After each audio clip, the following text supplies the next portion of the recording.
tail, the tail, the tail. I think we're gonna restart the tail.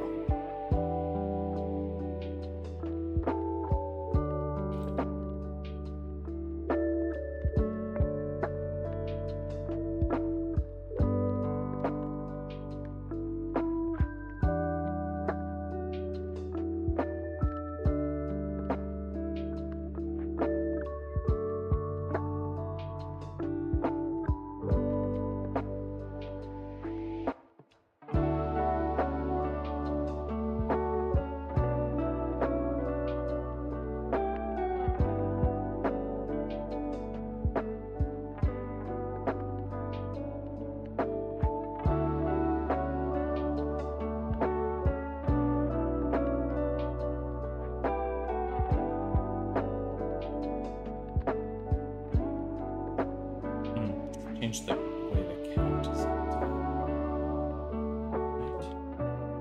Well, it should be interesting.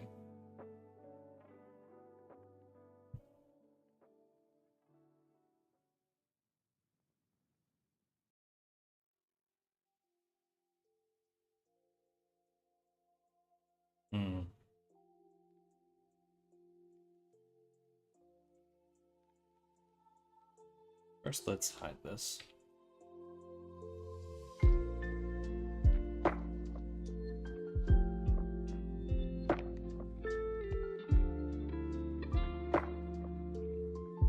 The cylinder makes more sense to start with.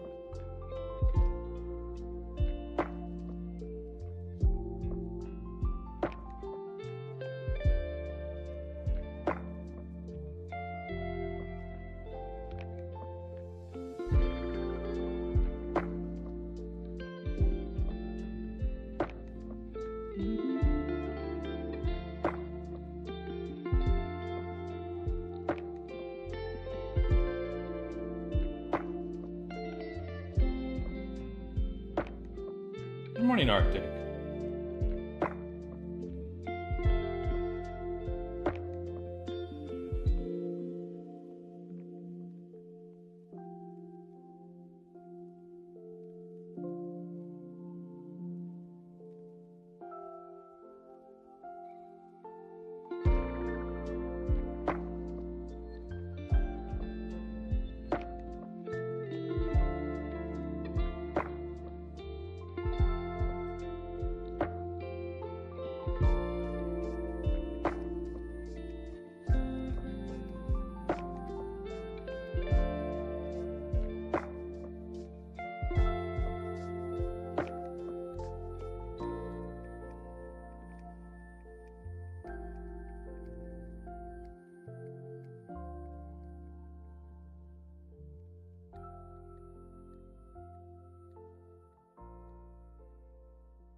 A little too dense. What? Is the density no longer controllable? Or is it the...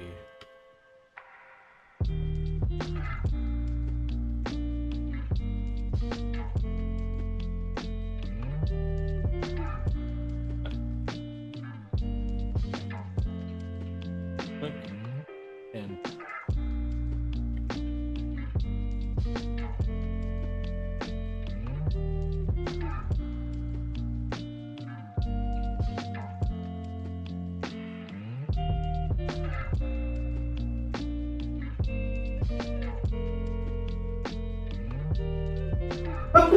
woo! Excuse me.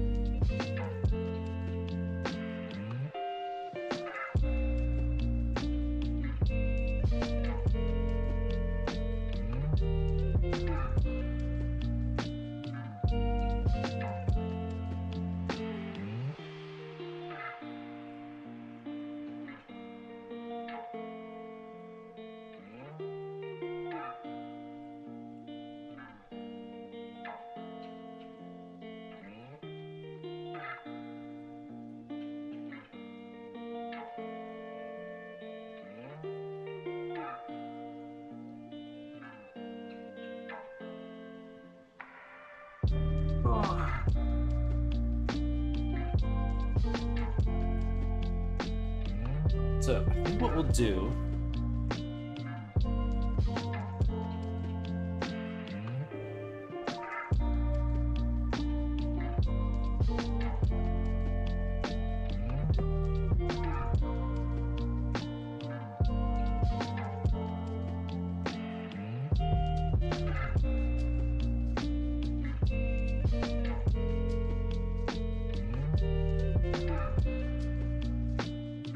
Hello, Diggy.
Keep the tail perfectly straight.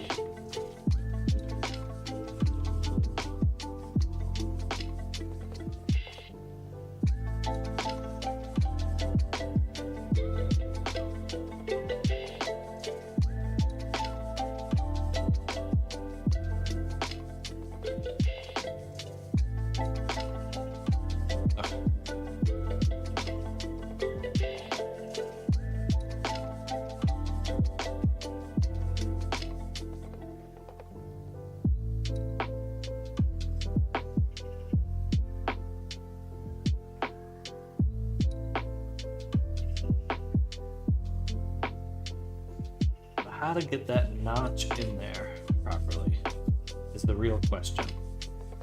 The real question.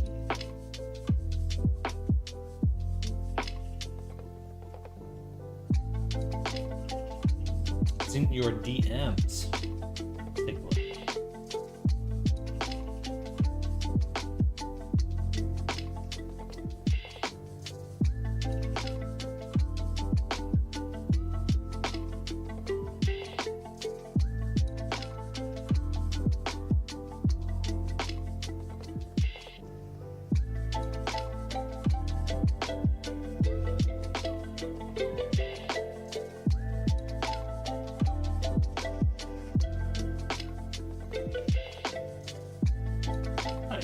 Very good stuff. That's looking super good.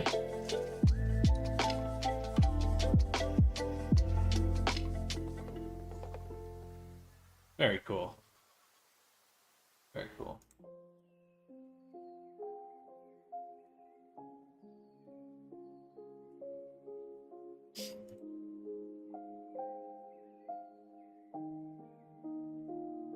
You plan on making a base avatar?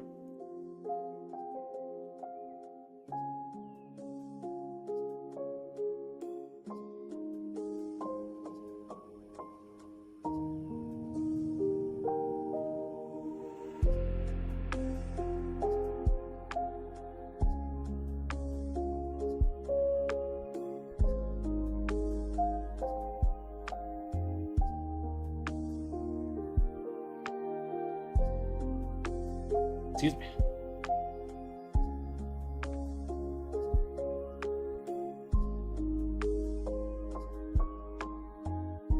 Yeah.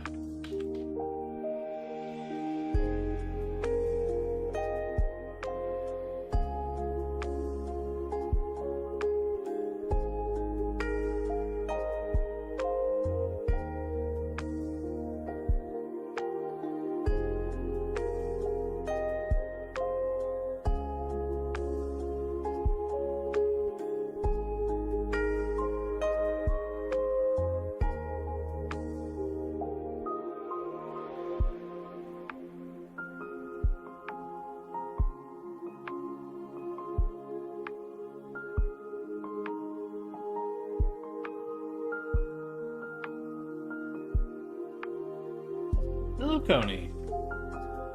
The fluff is going pretty well right now.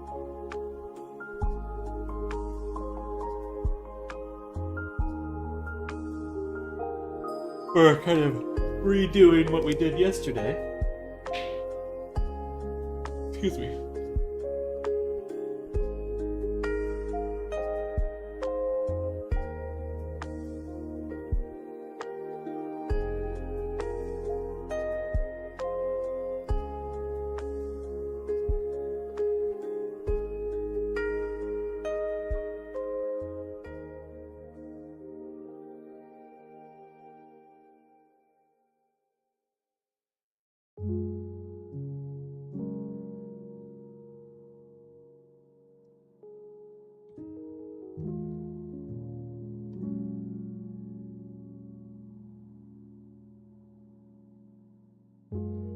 Do something like these.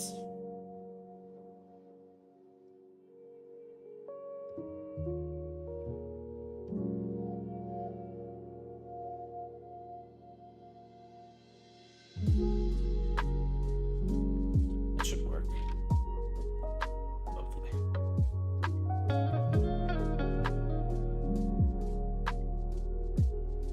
Should look pretty good. Let me open up the scav. The Unity. Oh. Sleep.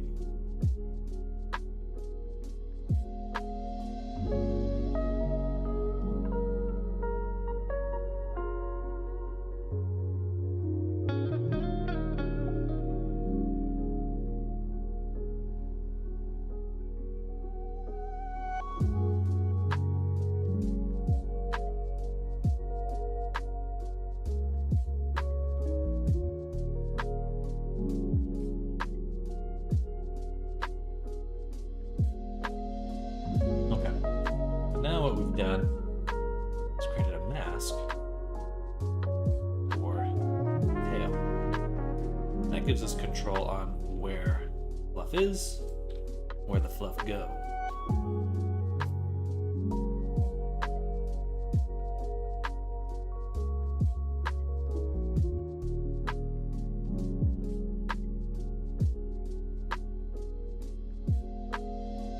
What we can do is use inner, do an alt and duplicate. We'll call this inner flip. And we'll just invert the mask. And then we take the underside object here. We can actually delete this little hierarchy down here. Underside, or the tail.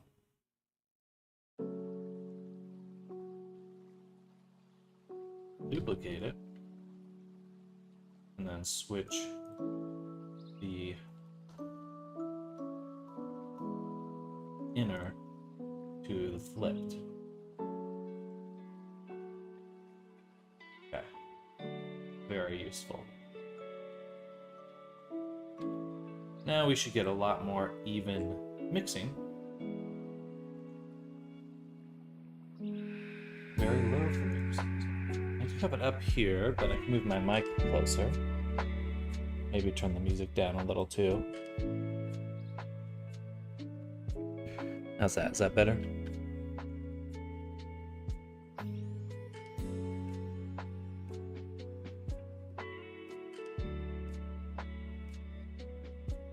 All right, that looks very improved.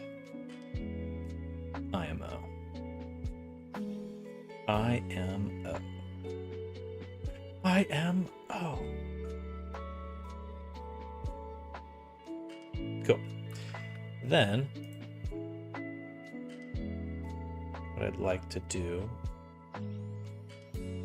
a little experiment with the top here. So I should be able to change the placement of the strands by editing the positioning here. Something like this.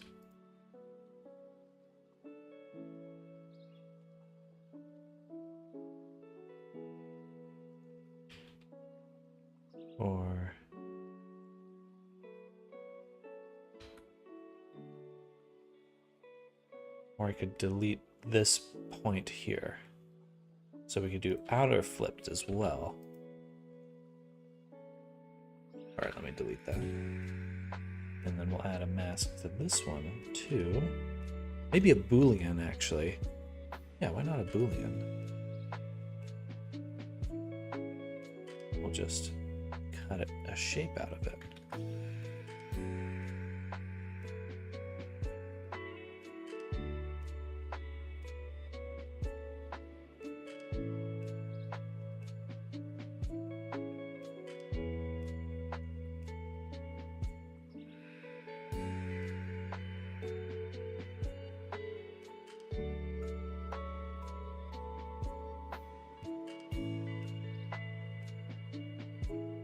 So I usually do fluffy tails, just a new idea. This is a kind of a newer idea of mine on how to do this.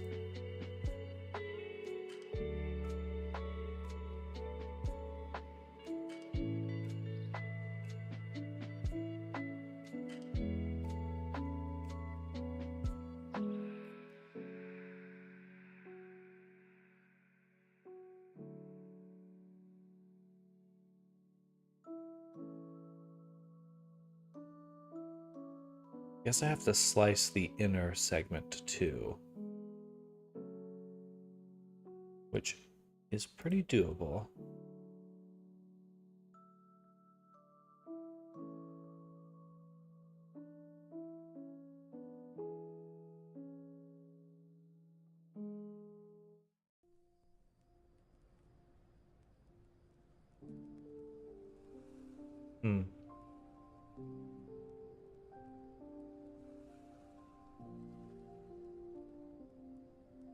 I really thought I'd be able to cut through this. I can see myself cutting through it.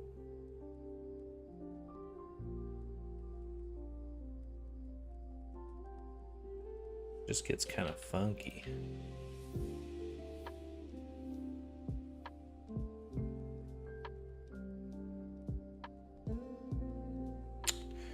Okay, what else can I do then? I could try actually splitting the mesh, but it's still interpolating. We still get these in between strands.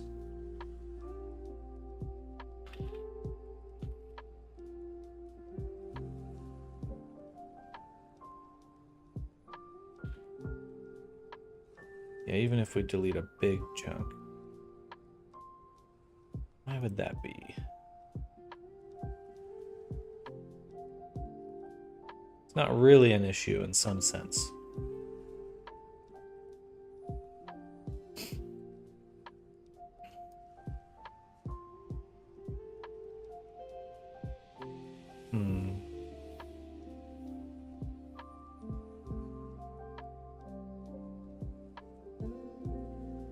Distribute points. What's it look like right here? Let me distribute the points. We do that.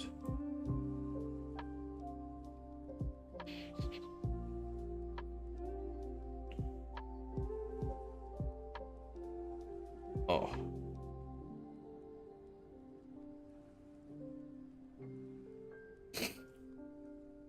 And you've already cut it.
cutting it should change the UVs.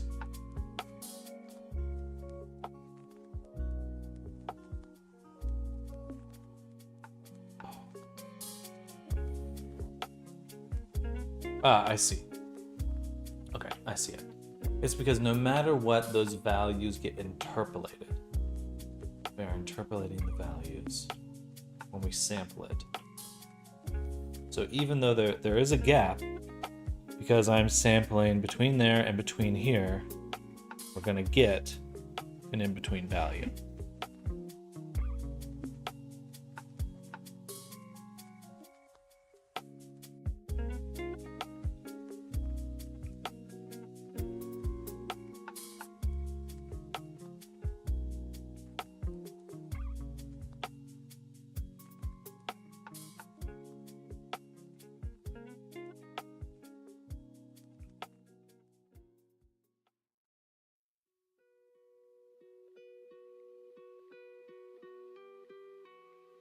Because, so yeah, when we distribute the points on the face, even though there's a gap here,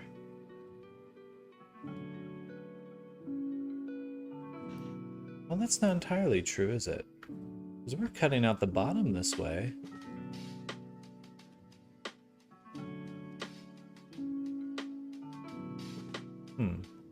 So is it just the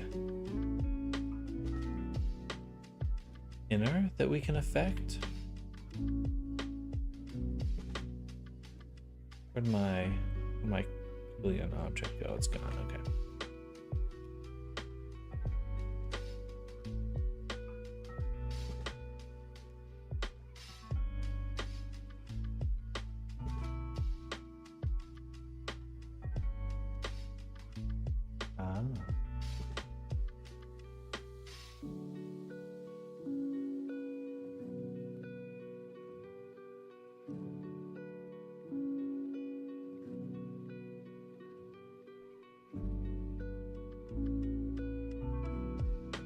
That seems to be it right there.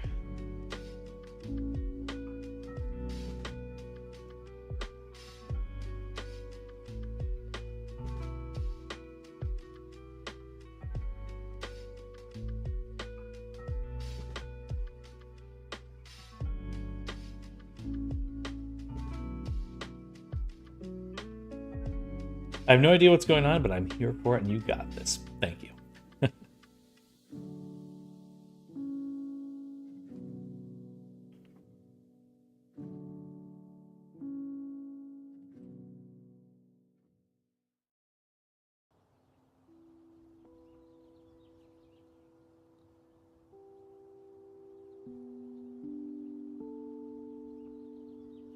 Oh, man, my cheeks are just really sore. I wonder why that is.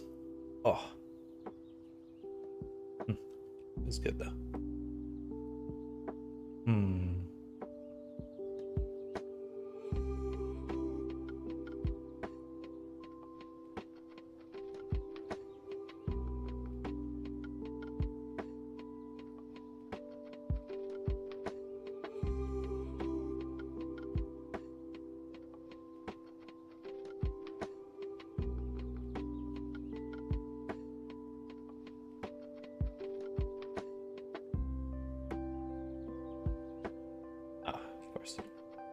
It's like, where did it go? What? Got that once at a convention. Too many people asked for pictures with my cosplay.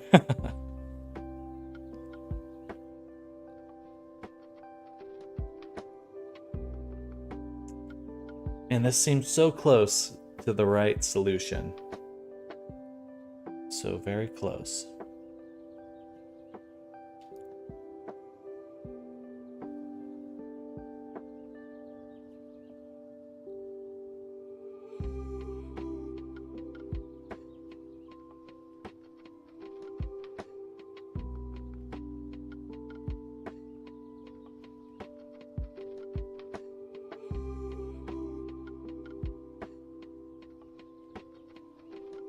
Oh, I could do...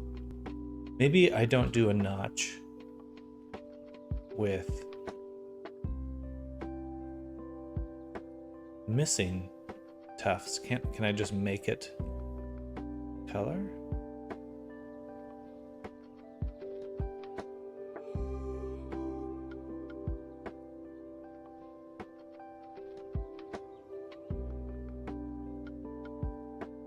Or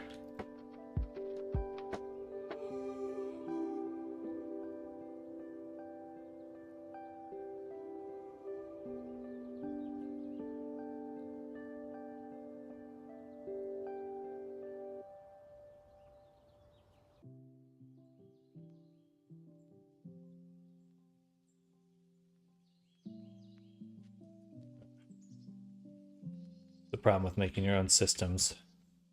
You get your own bugs. You don't get easy to solve bugs. Okay. There's got to be a better way. There's got to be a better way. We could introduce something to delete instances based on proximity. Guys getting older and the back legs aren't what they used to be, so I set up a stepping tool to get up on my desk easier. Worked till she accidentally 1 foot through the handle hole at the top and got scared to use it. Aww. I taped cardboard on top, but it wasn't enough, so I stuck non-slip foam mat stuff on the cardboard and wrapped the top in a towel. She's been happy to use it since. Even sits on it from time to time. Aww. What a little sweetheart. Good on you for taking care of her. Cats are the best.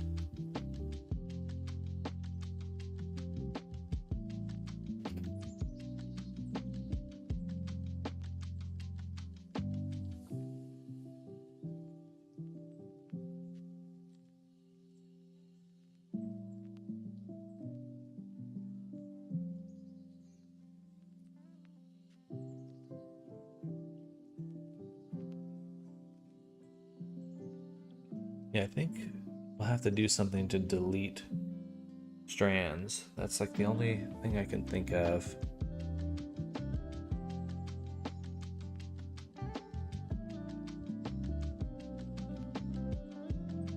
Or we change how we distribute the points.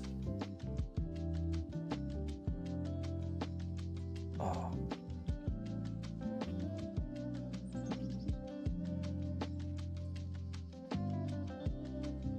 Wow, my face hurts.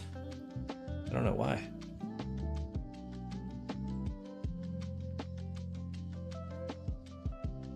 You'll still get through when she tripped, like, should have thought about covering up the hole in the first place. I'm glad to see her using it again properly now.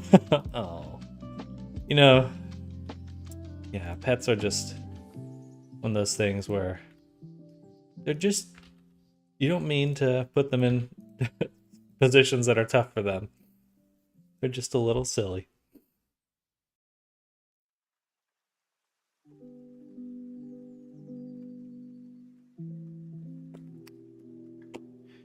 Okay, so we put the points on the faces. We put them here.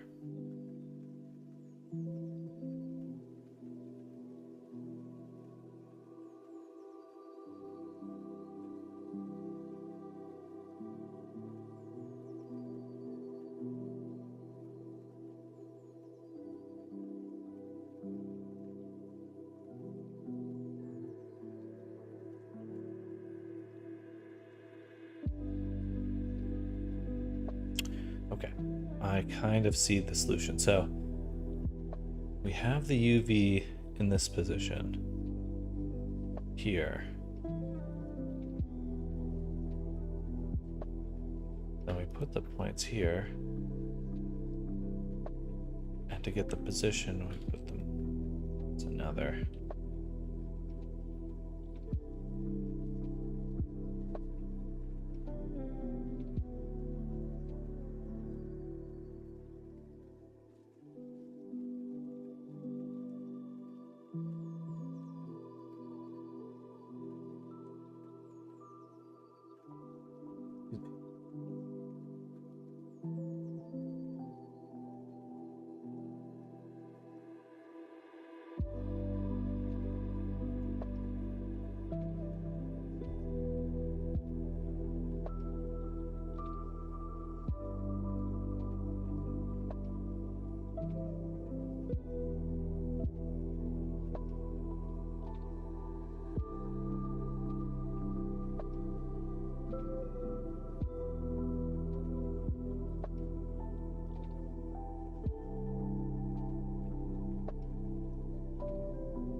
Okay.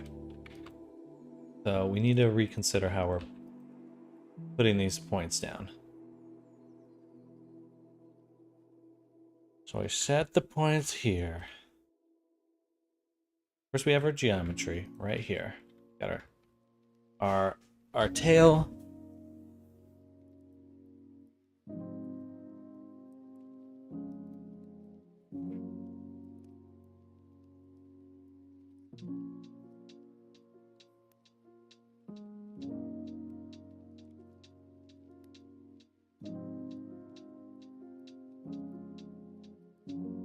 Where's the problem? The problem is the OG point position. Oh, no, that's where it is here. Okay, but we store this value. The position of the outer shell.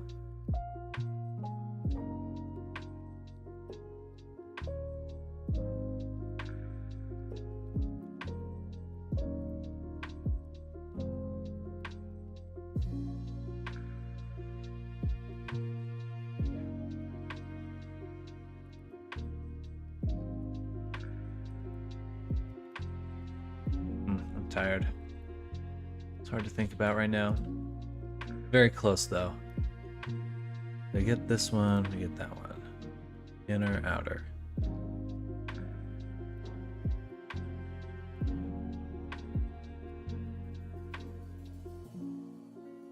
I can do what I want already with what I have. I have to be able to. Because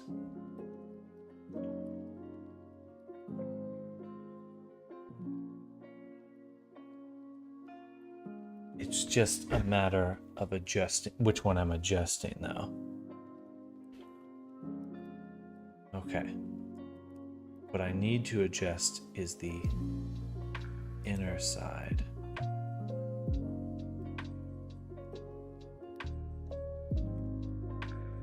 Turn off the viewer.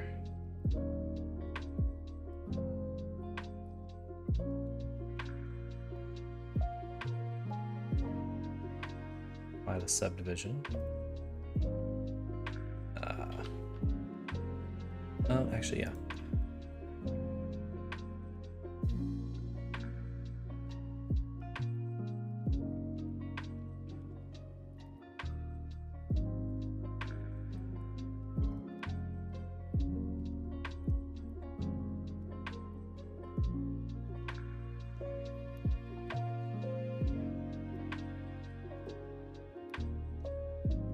We can kind of see it there.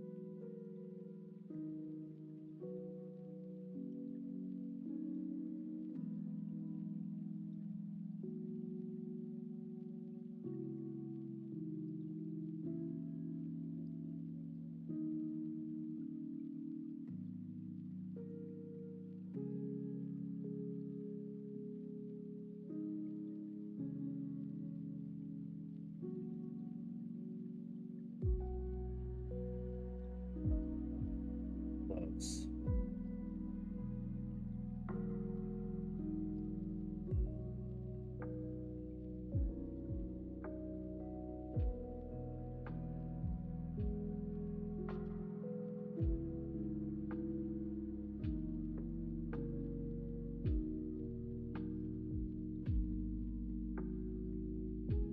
It's kind of there. Ugh.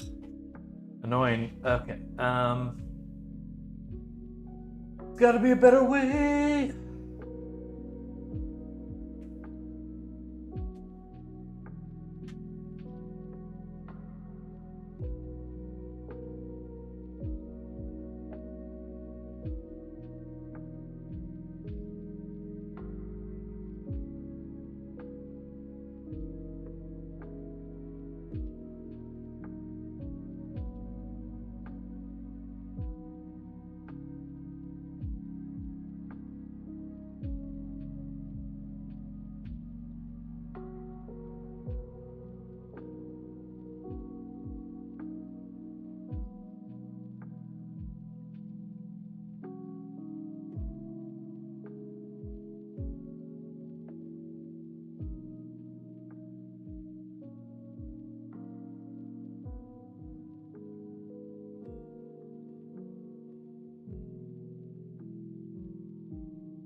very close to what I want.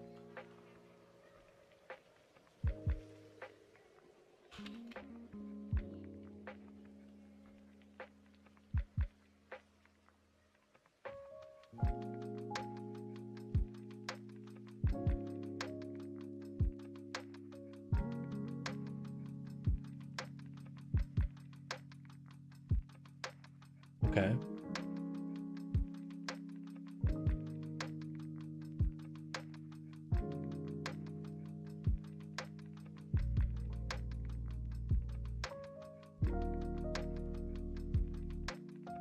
Let me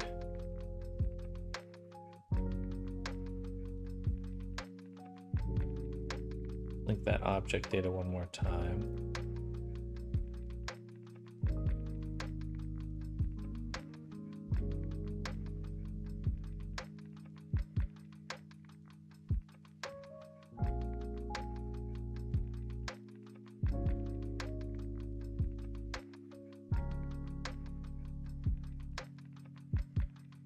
Doesn't matter how much geometry is here. So I can get away with quite a bit. Because of that, I should be able to kind of cut a shape out.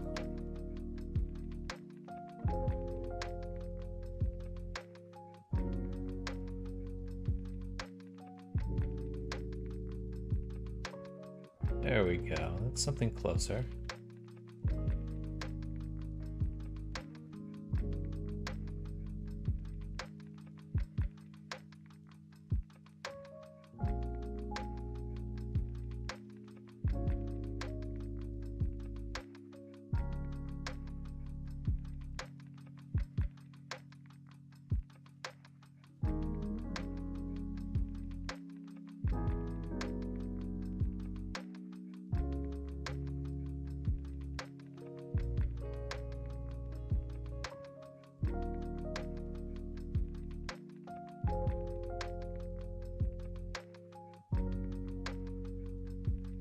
There shouldn't be any appearing here.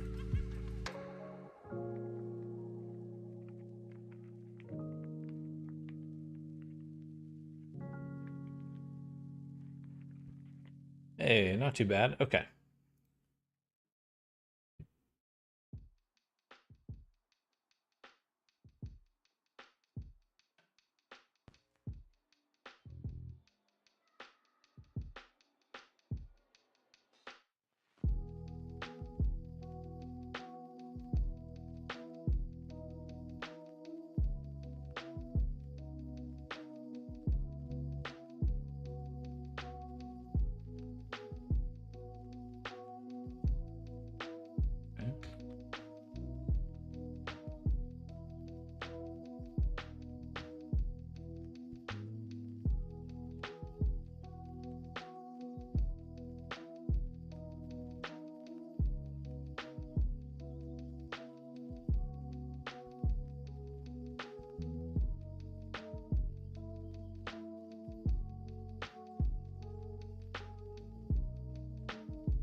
Not really a notch, though, is it? It's just a change in color.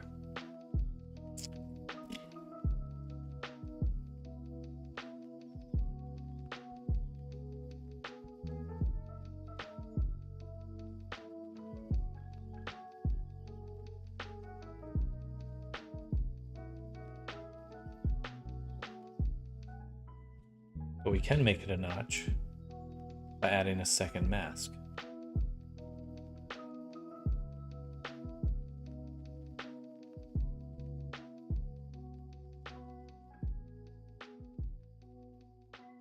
Just like we were doing the Boolean.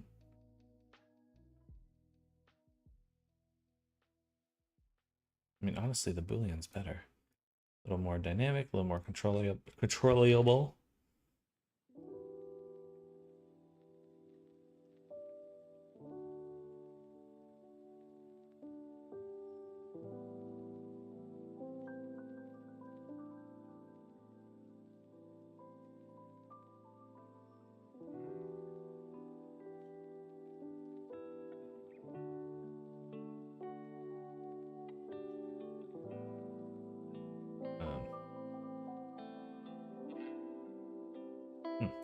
What just happened?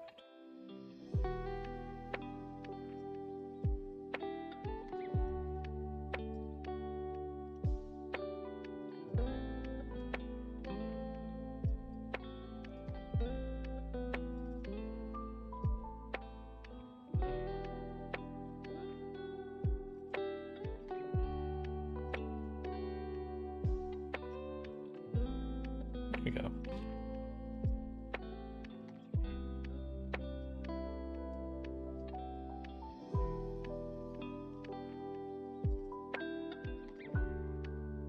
Sure looks like a notch to me.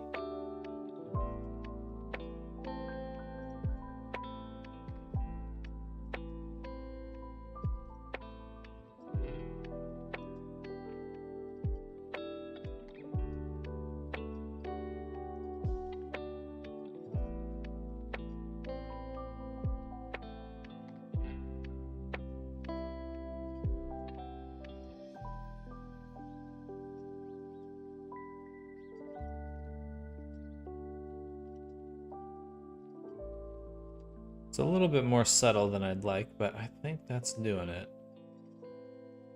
That's doing it.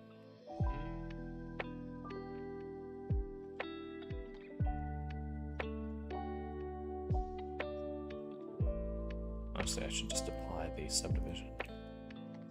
I can start doing stuff like this. Oh, that works pretty well too.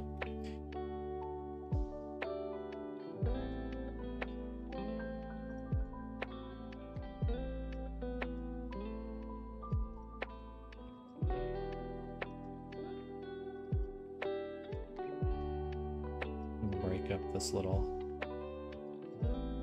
shape a little bit more.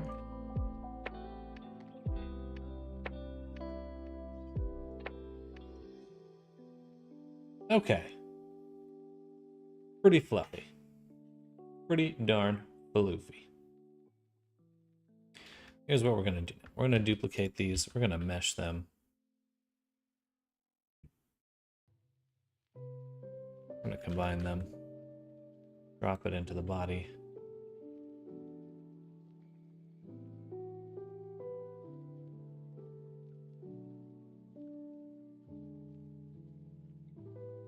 What we'll do...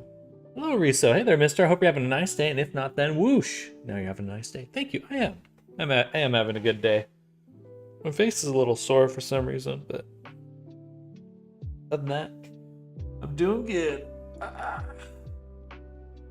Ooh, I want some Red Bull for lunch. That's my game plan. Only plan I have for today. Get Red Bull.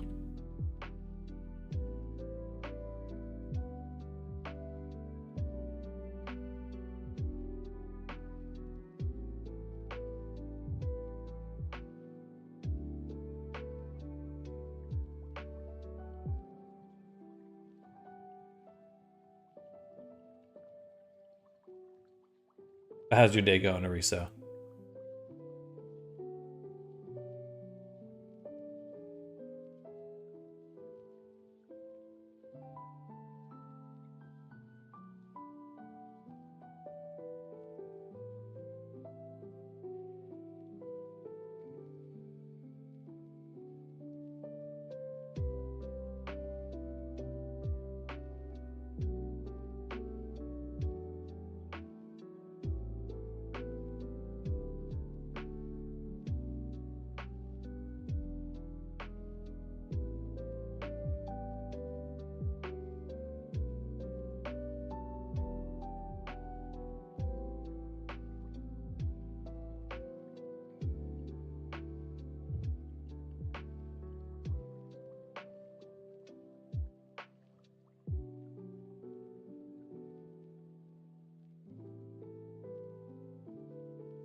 Loading, loading, loading.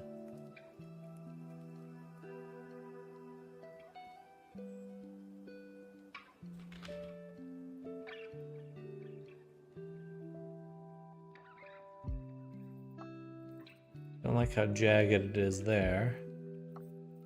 Well, though, it looks quite fluffy. Maybe fade out the tip of these just a little bit so it's not quite as obvious it's a triangle.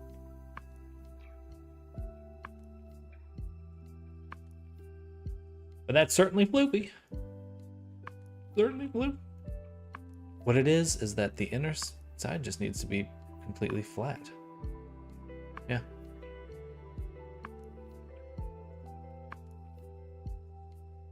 Pretty much.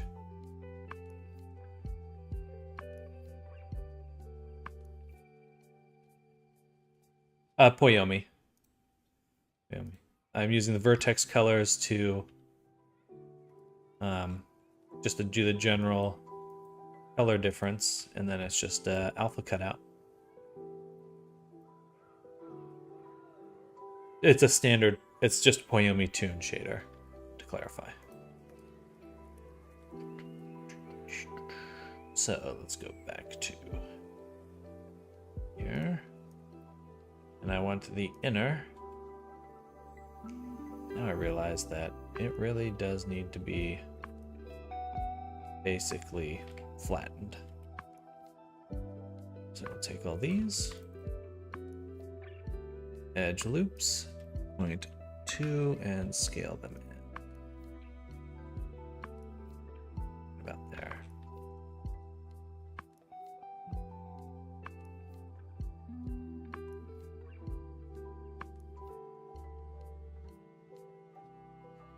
And that should prevent those larger chunks from clipping through.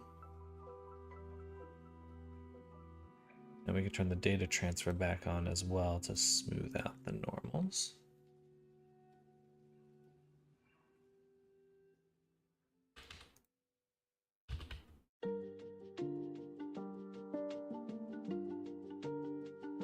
You don't say that the nudges and the color difference were important? It looks like it's just making the black and white difference look fluffy.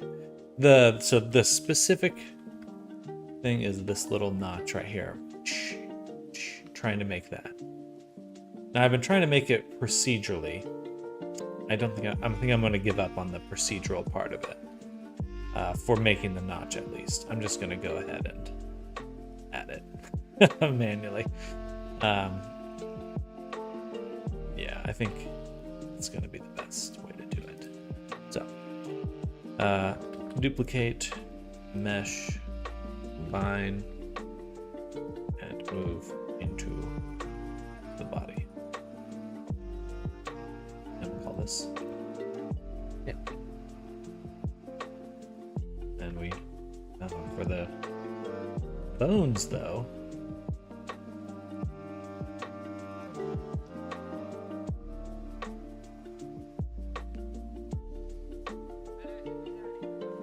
these ones, I do.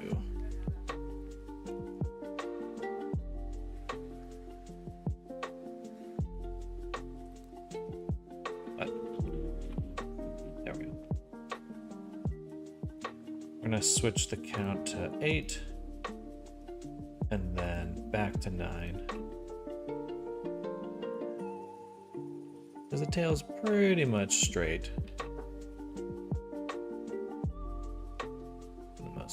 In fact, I am going to make it perfectly straight. And we'll just add the tweak later.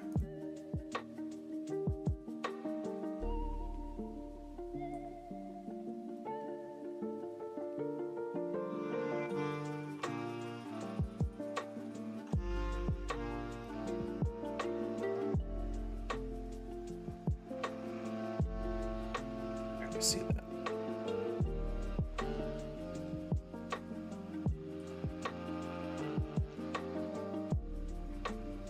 Looks on purpose. Porpoise.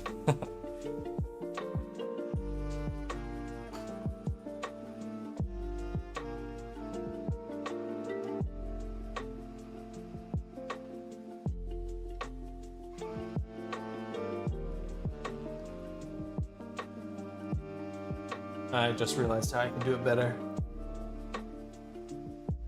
I'm gonna write it down though, because I'm not gonna. But where do I write it down? I actually shouldn't be using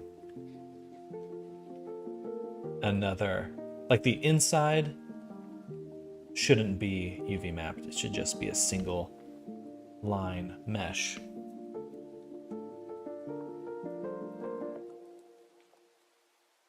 We'll worry about that later.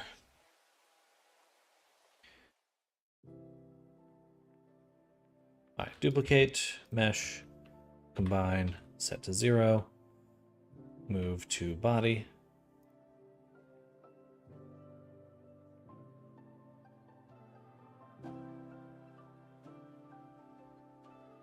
Parent.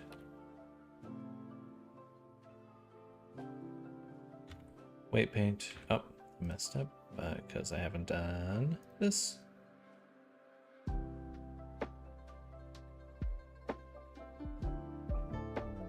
That looks on purpose. Good.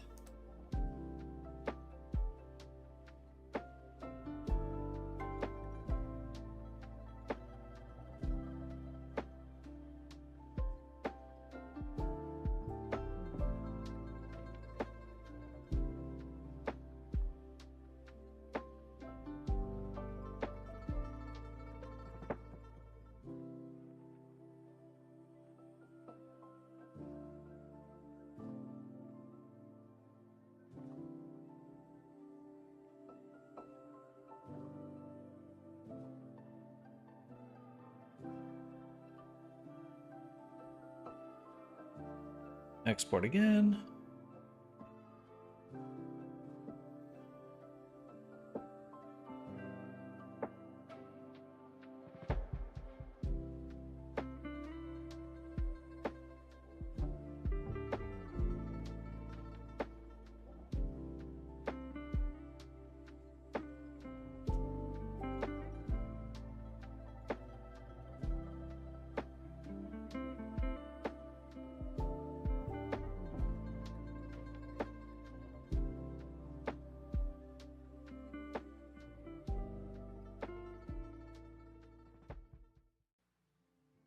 Loading, loading, loading.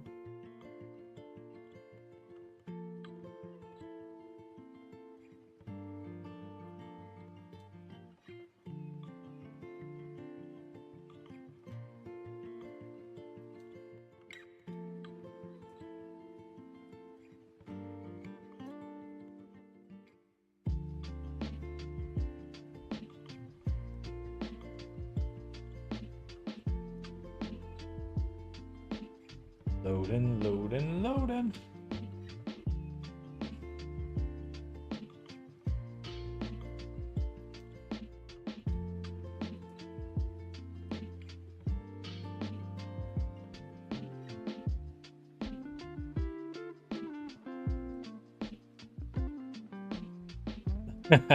It just takes a while to export. Hello, Kalani. It's actually the shape keys that really slow it down.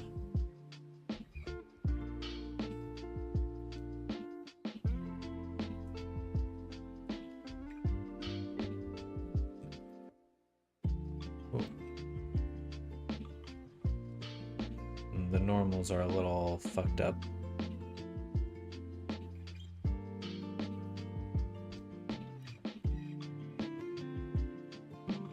Let's make a... I guess we'll just take the outer.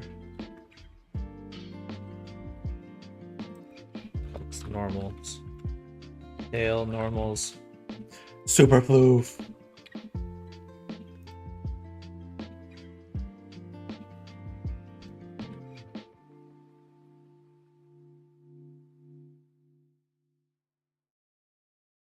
Here's what we'll do. Take each of these. Each of the edge loops. Go to loop tools. Or edit. Circle. Or at least just relax the heck out of them. 0.2. Scale them down. About there. Relax them again. In fact, we'll go the other way this time.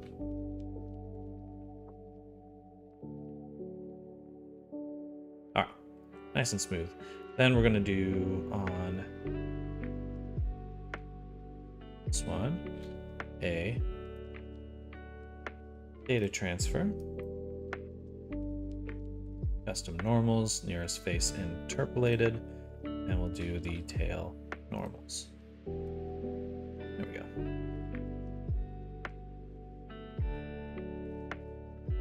And I'm actually going to delete the shape keys for now. Well, oh, I hope that doesn't. Okay. Export.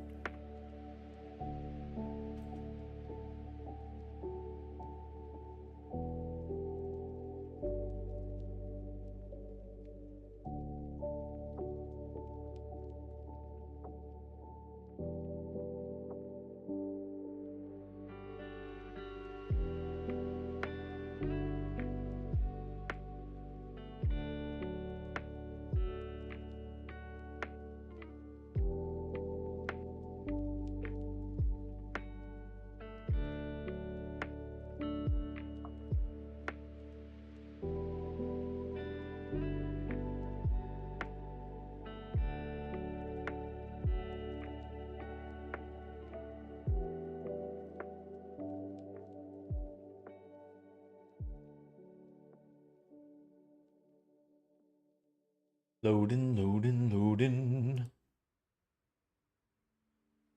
Ads, ads.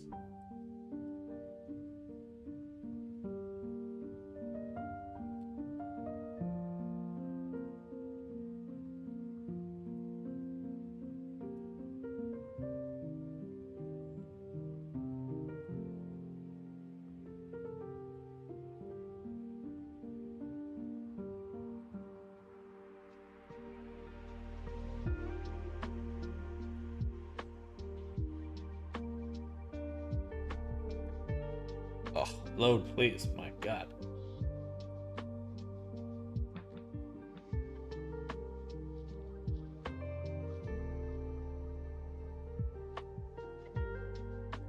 There we go. Much better. Okay.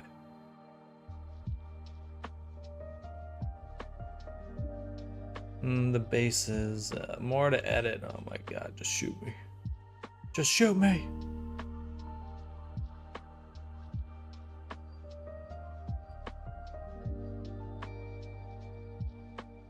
Okay, I see what needs to happen.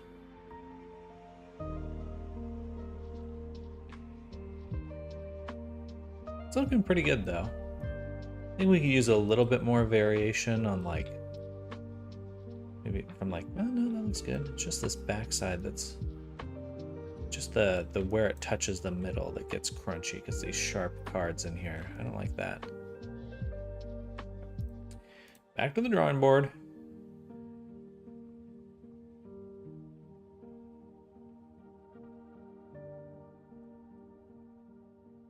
But we'll kind of cheat. We'll go a little bit faster by doing this. Empty groups. And then parenting this one. Because that means what we can do is when we're transferring the data here, we can also just tell it to transfer the vertex group data. We're lazy. I don't know, that may not work with the...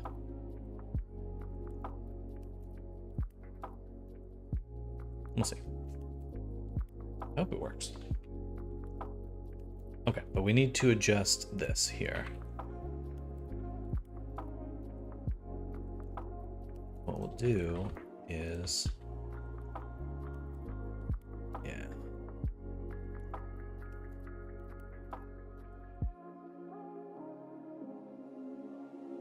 Flatten it, basically.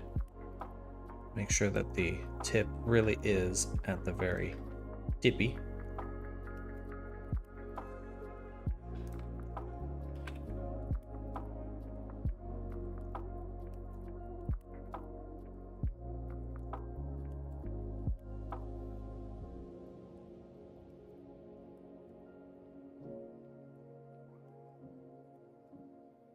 like that. Still getting quite crunchy there.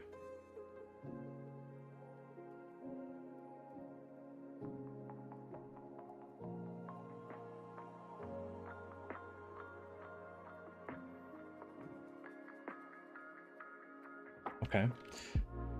So what we want to do as well is adjust our inner shape.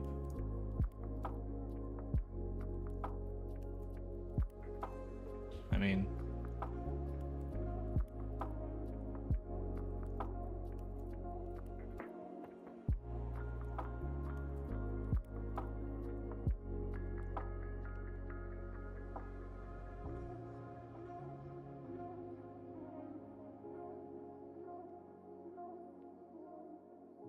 better. Part of the problem is just the difference in the color.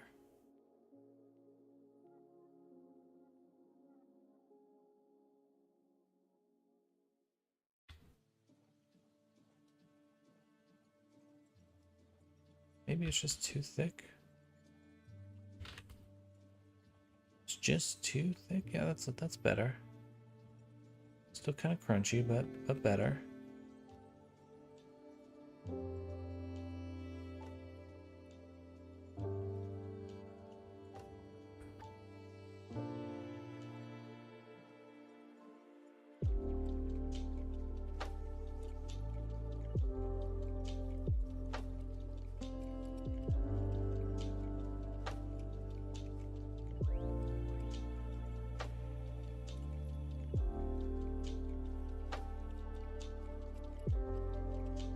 We'll give that a shot. Once again.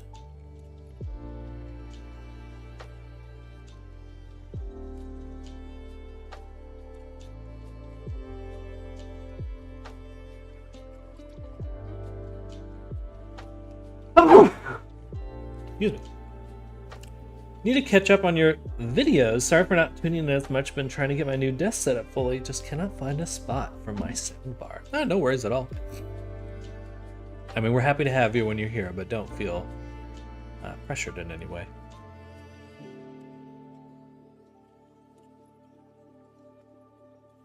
Oh, thank you.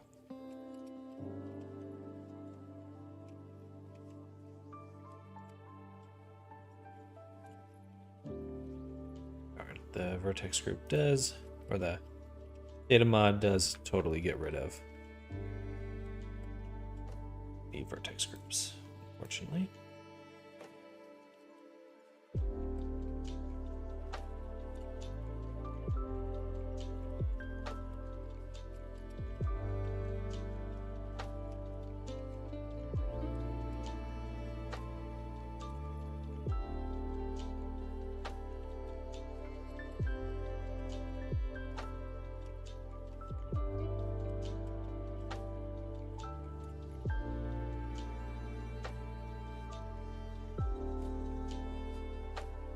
Blessings upon you.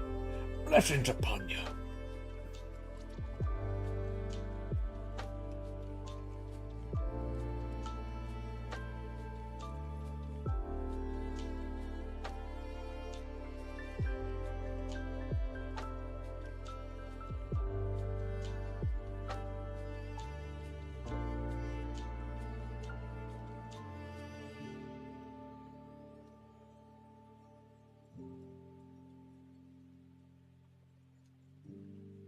Loading.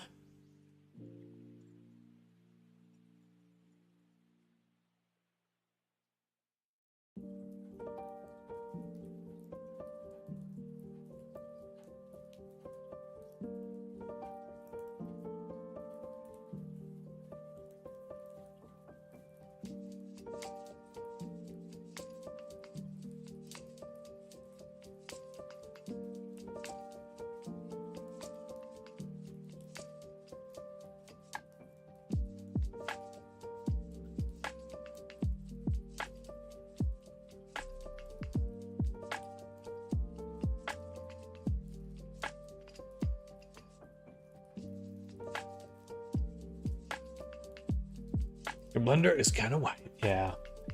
Exporting.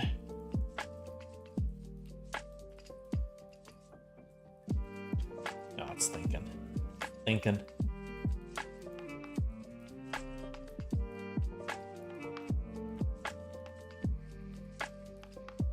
Man, I want some Red Bull.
All right, 3 minutes. Okay, that's much better. Then the normals are fucked again.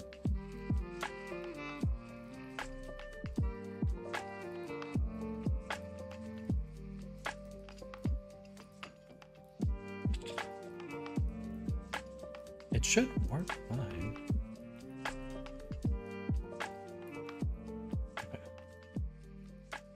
All right, the general shape looks a lot better. I'd love to do something to deal with this kind of jaggedness here. Not entirely sure what would be best though.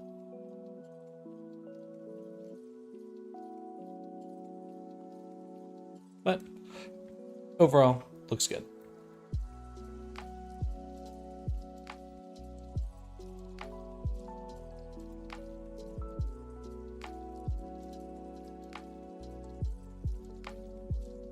It definitely looks soft.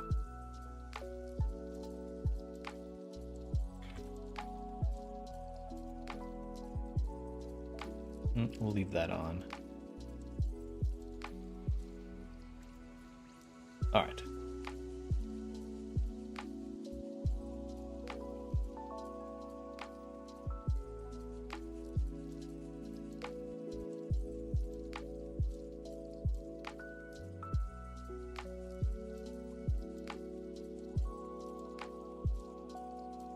I'm gonna go to the restroom. Be right back.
All right, I'm back.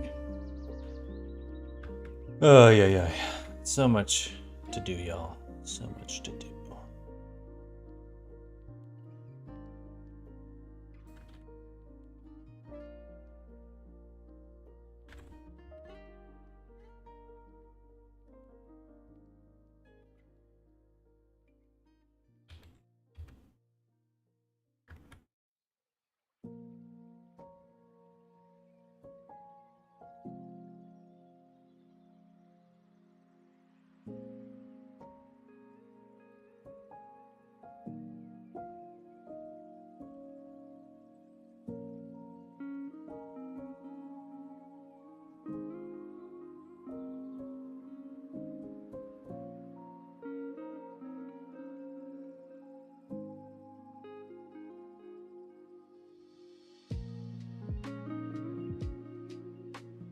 Interesting.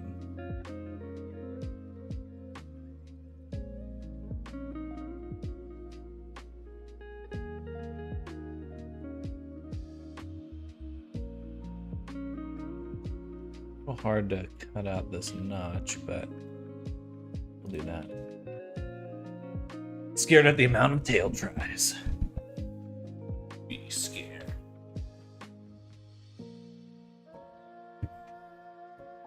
Alright, we're gonna switch over to starting some clothing.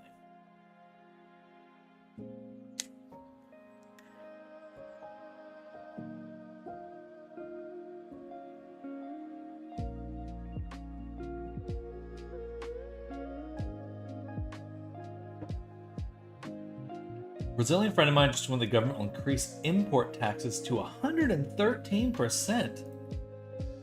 That seems foolish.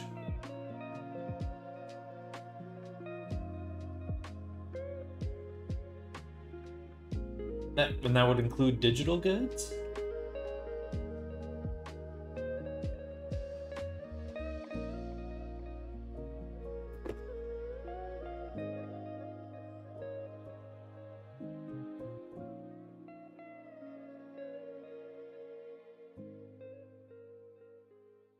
Only physical from importations. Well, I'm definitely glad it doesn't affect you quite as directly, but that's still gonna... That still seems... Well, okay, to clarify, are they increasing just the tax? Like 113%? So like it went... Like if it was 20%, now it'd be 43% of the input? Or is it like... Literally... It doubles the cost of everything. Does that make sense?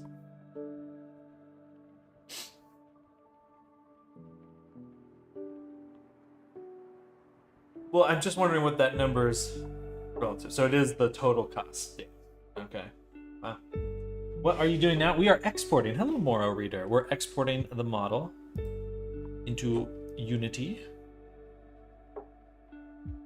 After we worked on making this fluffy tail. I wanted to ask a few days ago, but just forgot. But do you know a bit about Corrective Smooth Baker? Is that in Corrective Smooth Baker? Interesting.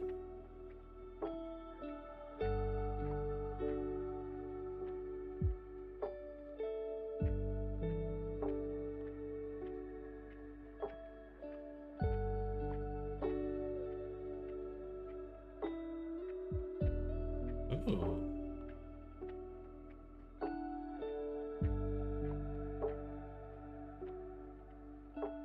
Man, that's pretty cool, honestly.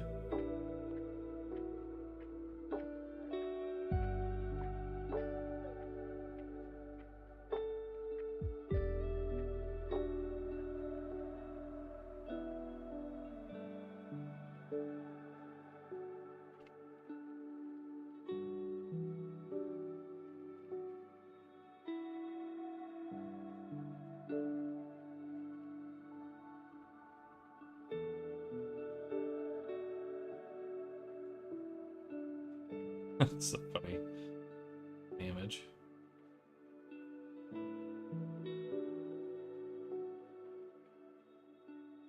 That's interesting. I don't know. I don't know how, like, if you were in a production pipeline where you just had a ton of characters that you had to go through, I could see that being really worthwhile. If you're just doing it, this should have worked. That worked. The normals on the tail do look a little goofy. But oh, I'll have to fix that later. What I want now is the body.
Do not leave the house without it.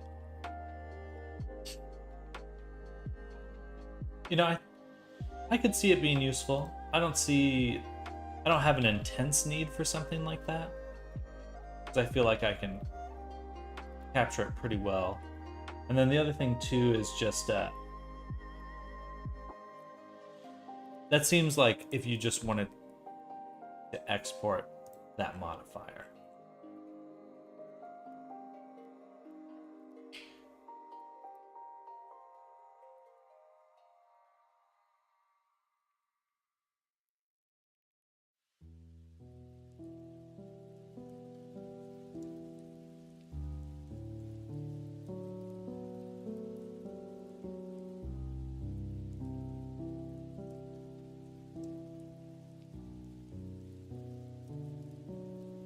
All right. So now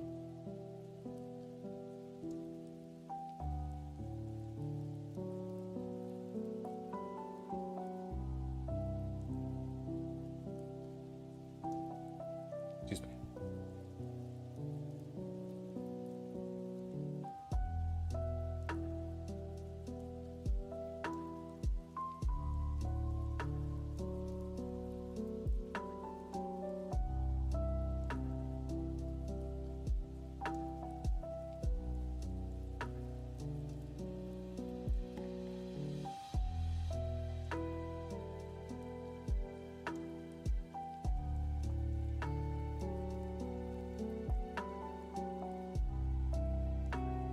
All right.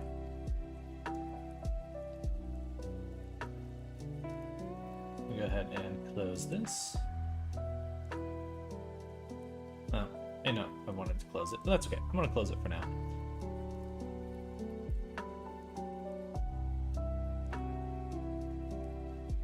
We're gonna open up the marvelous design.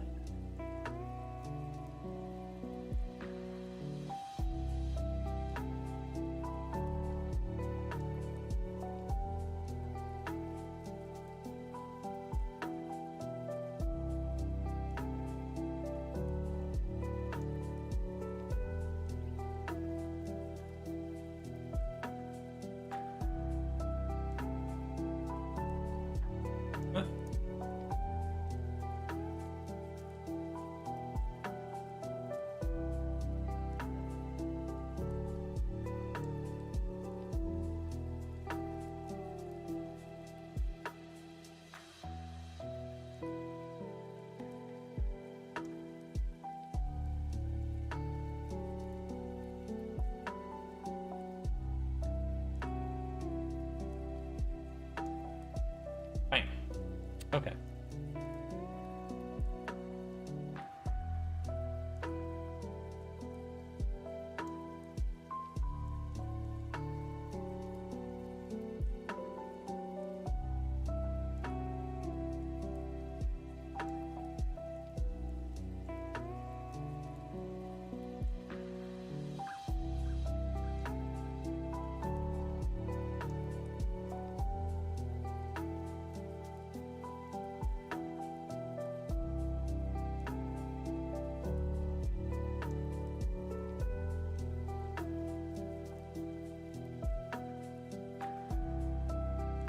Okay.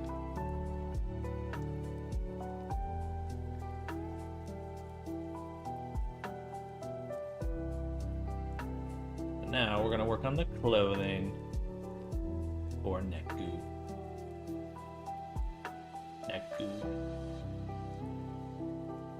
So, look at the reference image. Here.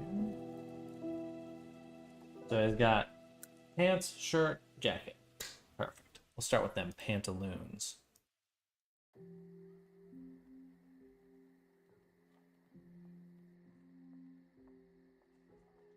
Seeming to be a pretty good size.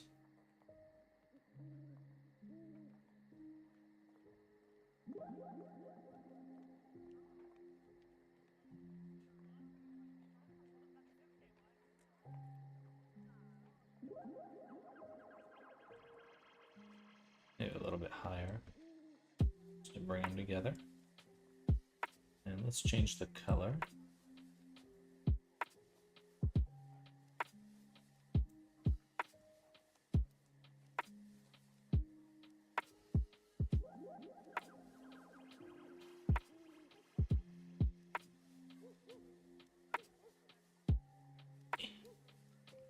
Hello, Neku, welcome.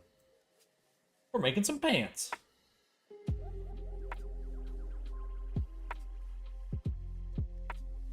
Gangsta crack display style.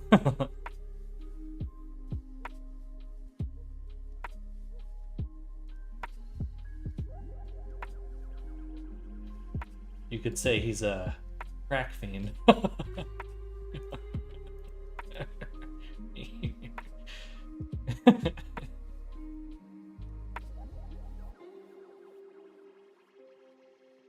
This program is great. So this is Marvelous Designer. And if you're making fabric, it's pretty much the best. Pretty much the best.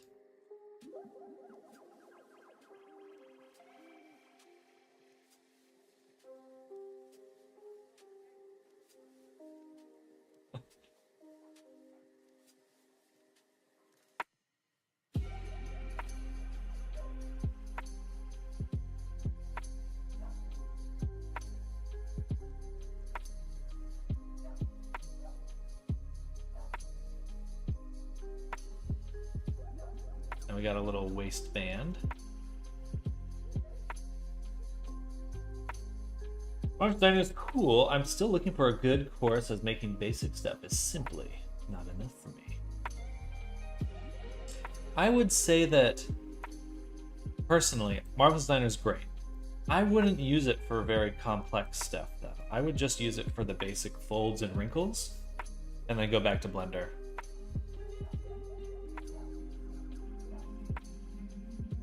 Great if you're a professional. For hobbyists like me, the sub is murder. It is expensive.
Decided to pre-order some slimes as an Xmas B-Day treat for myself. Seems like they're starting to catch up sending out orders, so it shouldn't be too long to wait. Hey, that's awesome. Glad to hear they're speeding up. I need to get some myself. I'll stick with Blender and Procreate CS. I think with geometry nodes could be quite competitive to Marvelous Designer in the long run. It'll still be quite a while until that's the case, but I do look forward to that.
There we go.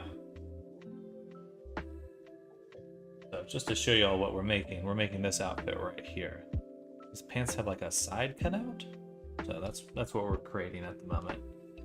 Also, a little baggier than we have in here.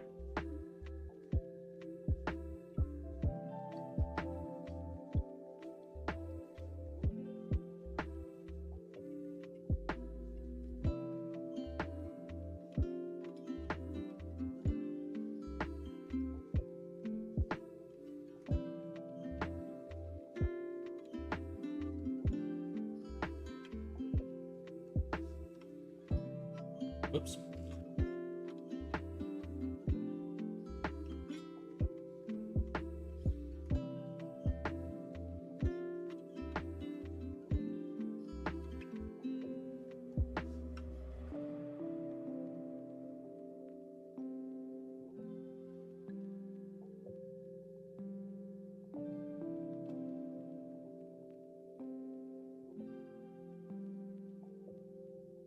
Which isn't allowed to see my hips, don't tell them.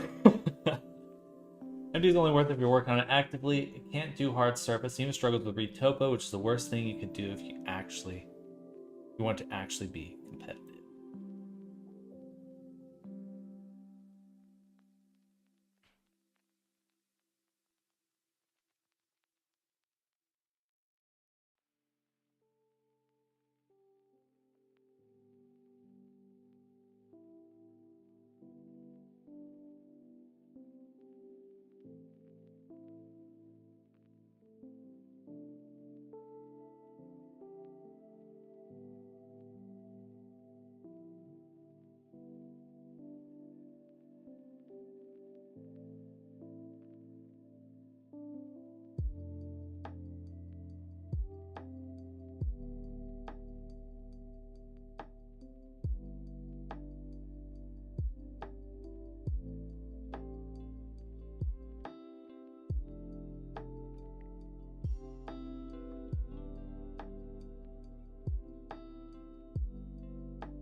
All right, looking pretty good.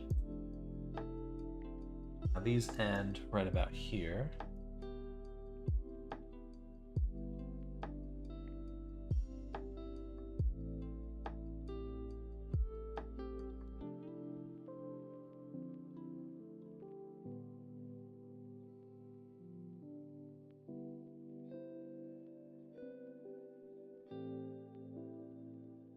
Also, I don't like these curve points. They're kind of really annoying to work with, to be honest. Okay. And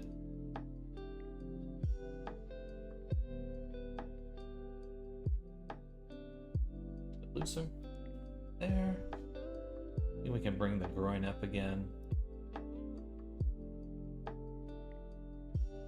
At least the front of the groin.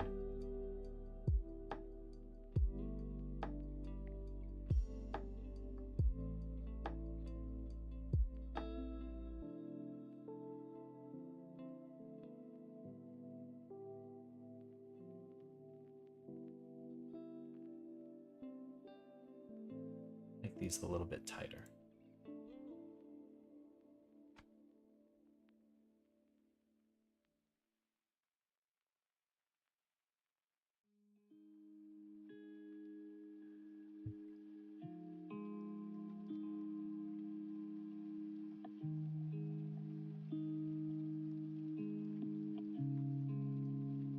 Cool.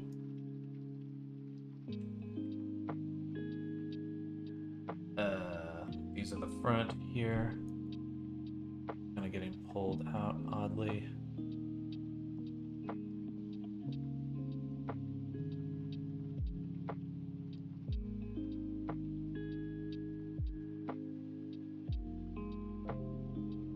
Oh, something crash. I just heard something. Windows noise. I swear, sometimes these songs have like notification sounds in them. And that's annoying.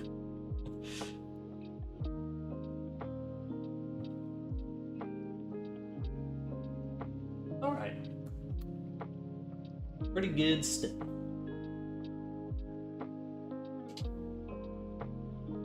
Let's get a t-shirt now.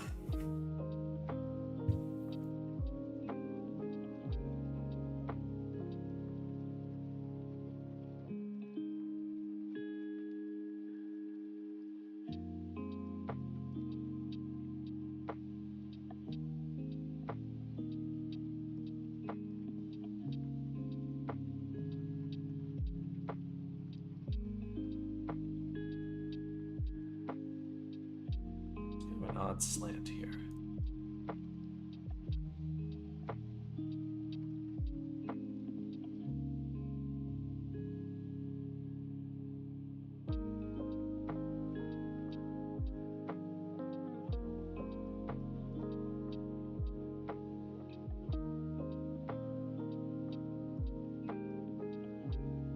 I mean, the seams are where I want them.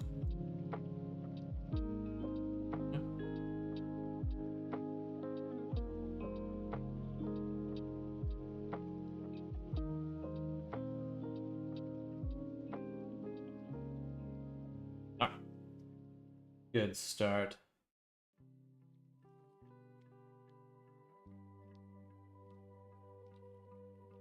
Next, t-shirt. Oh, I really should have saved this a while ago. Didn't I? That's a... Is that a credit file?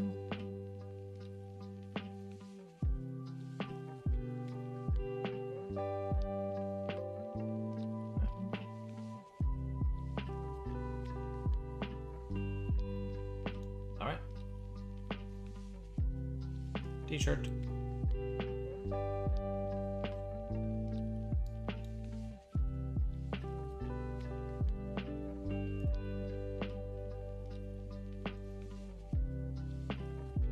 No way.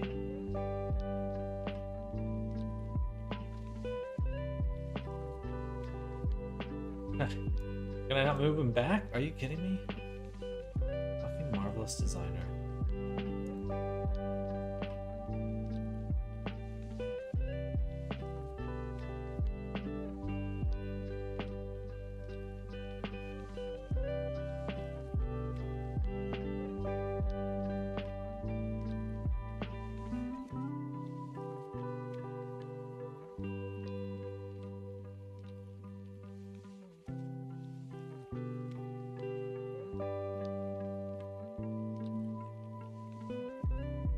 There are some annoyances with this program.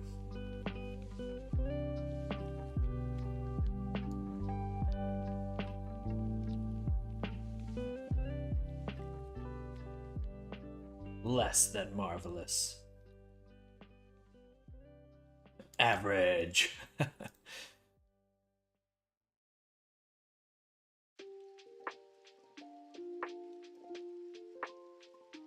It'd be fine if it just included that in the undo options, but for some reason, it's not. Which is weird.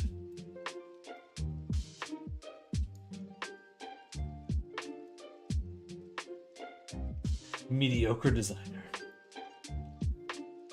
Mild and average designer.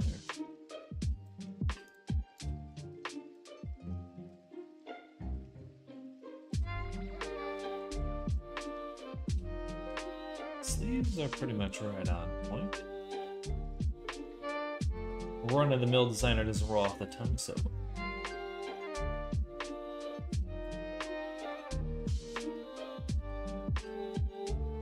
that's probably good if we add some plastic in a moment.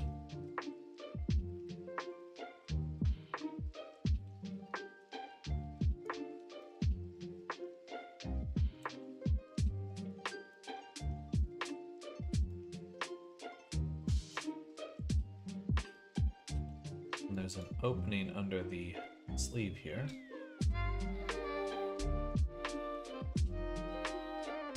About to 3D print something that, according to my slicer, is going to take 1 day and 7 hours. Ooh. 3D printing always makes me nervous.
And then just like shoots up.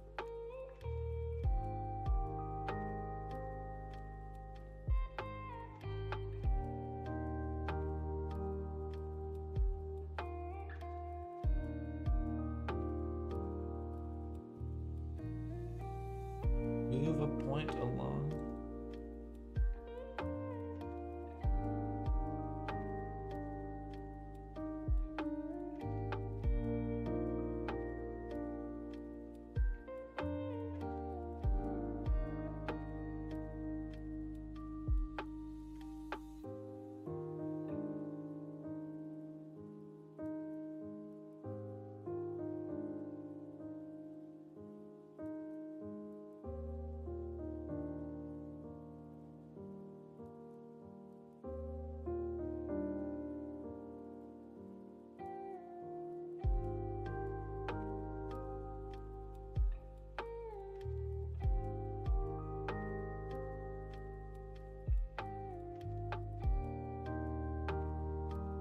Learning how to 3D print is my retirement plan.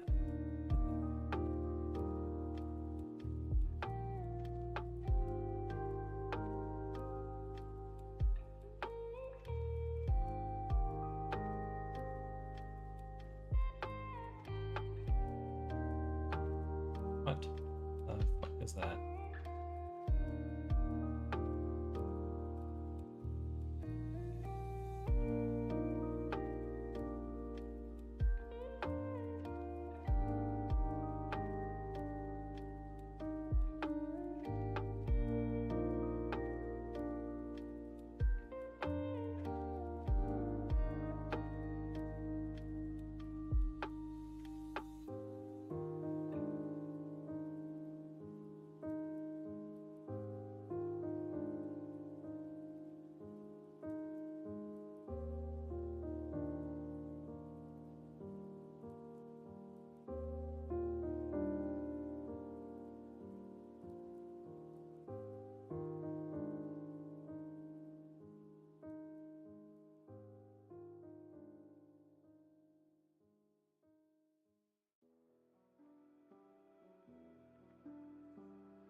Much more relaxed.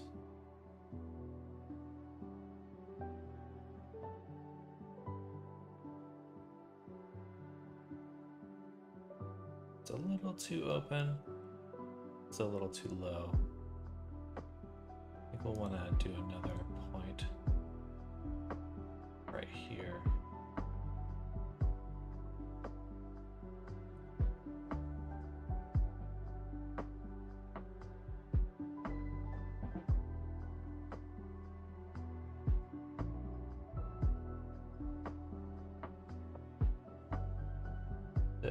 Dissolve a point? I don't want to like...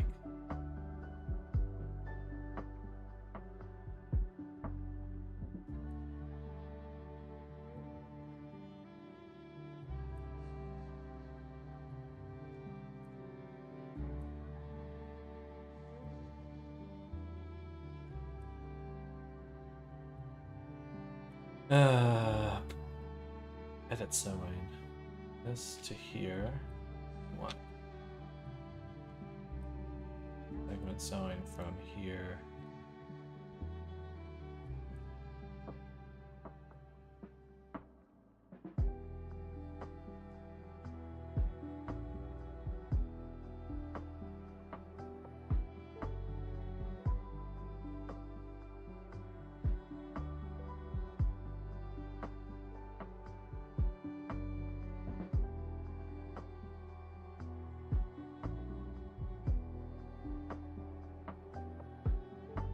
Okay. Hello, Electro. Welcome. Feel free to make the shirt tight to his body. Oh yeah, we're gonna do elasticity in a moment. Elasticity.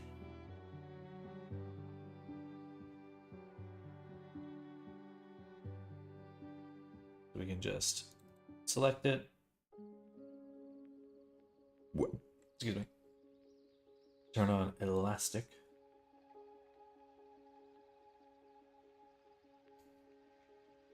Ew. Take that back. Let's turn on seam taping too. Strength 2.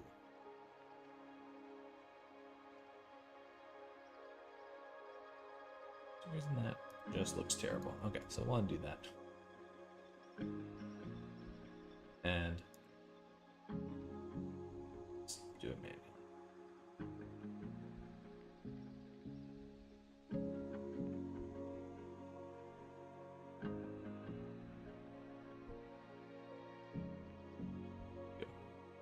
Thank you.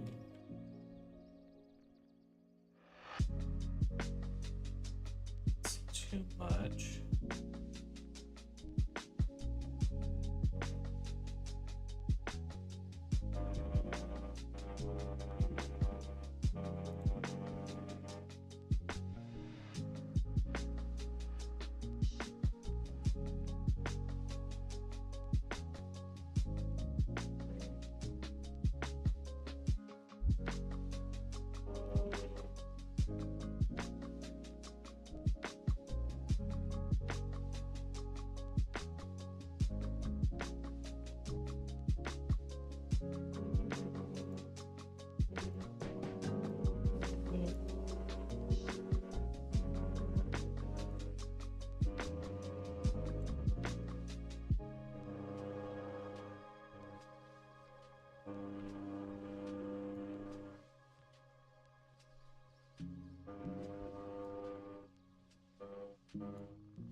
Baking from high poly, low poly always seems to go wrong. Tried every method, fails every method.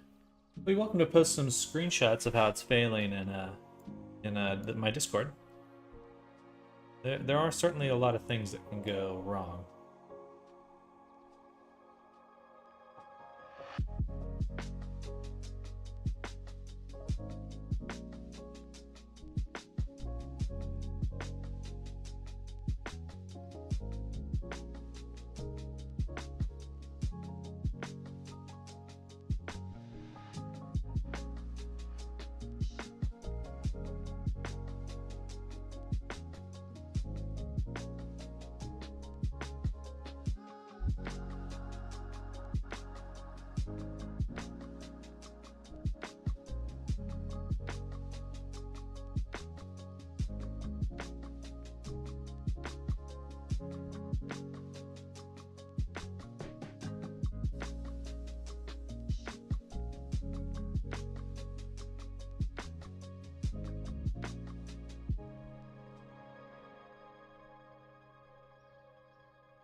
You know what? That is pretty much skin tight there.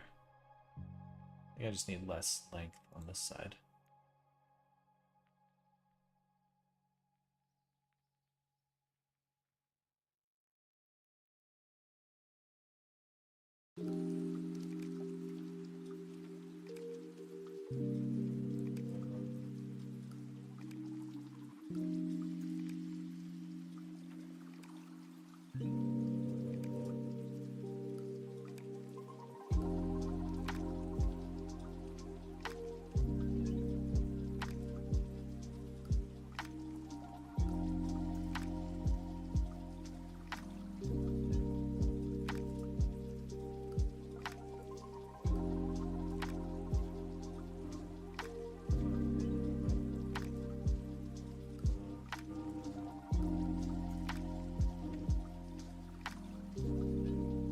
There's certainly a lot more space here than I expected.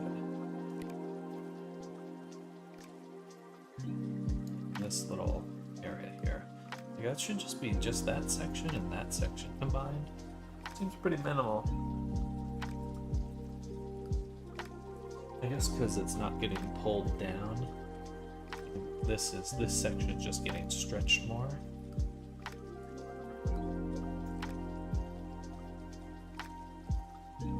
Oops.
go the other way.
Gotcha. Okay.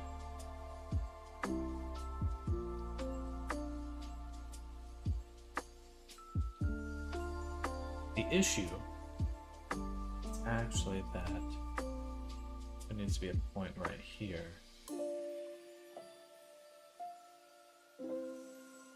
We have to curve this one out, basically.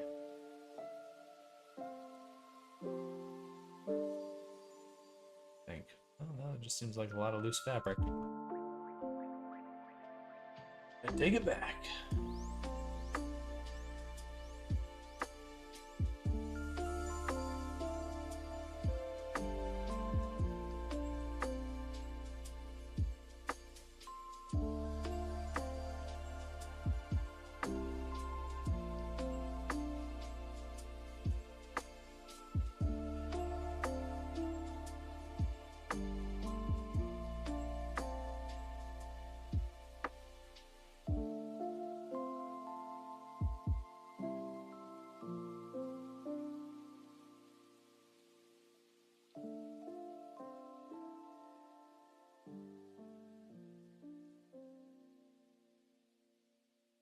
I'd rather do that.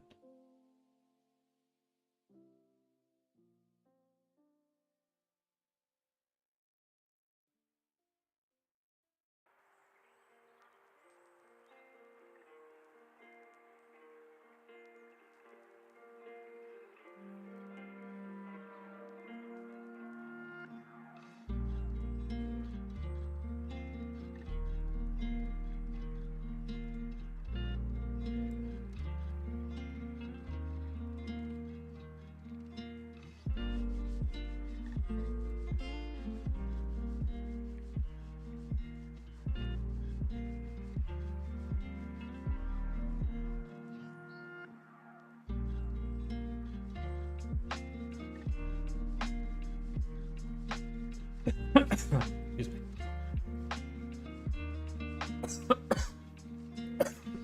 Excuse me. Alright, I think that's pretty good. A few more things we can do. Let's take the color, and we'll do offset, internal line, and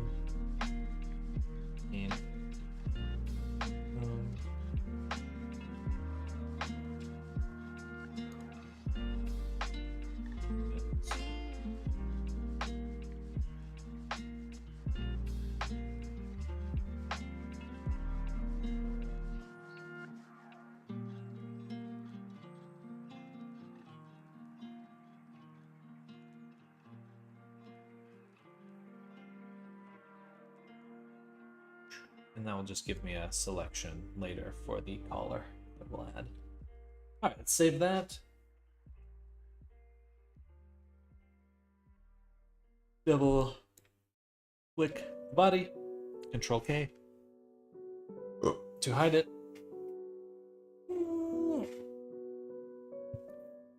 Now, one more object. We'll use the hoodie as a starting point.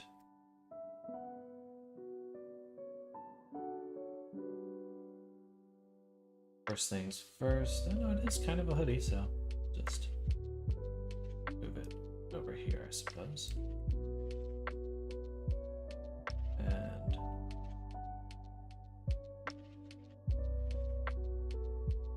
looking it over. Now we can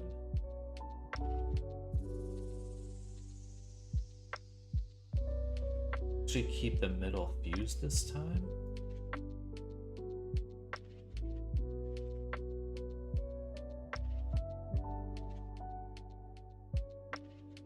There's no trim on the bottom.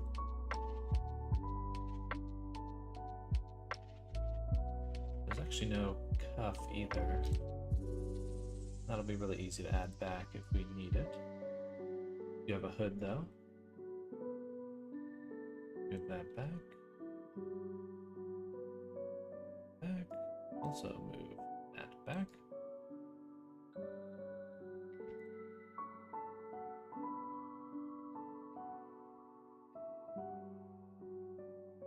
These two can definitely be longer and wider.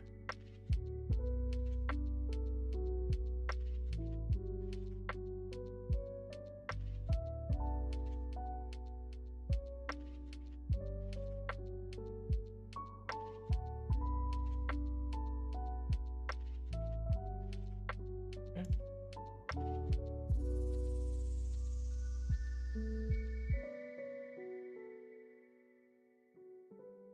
Bit crunchy, but we can make it work.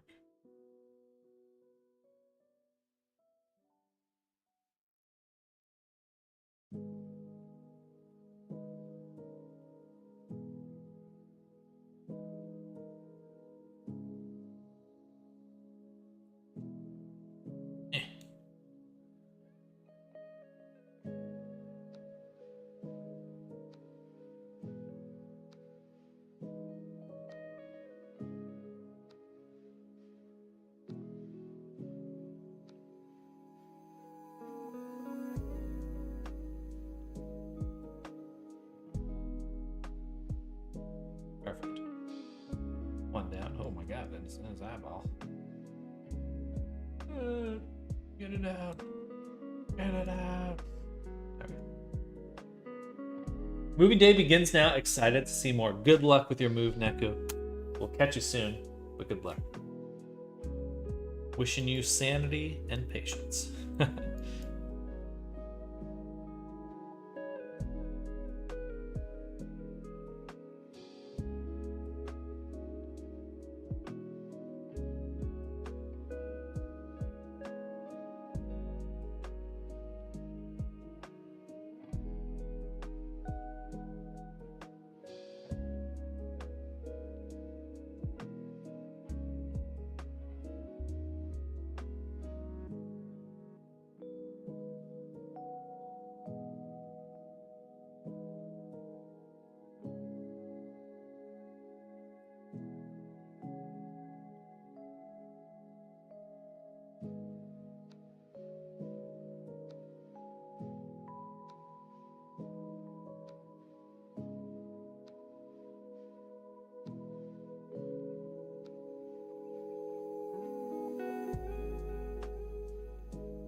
Come on. So close, yet so far.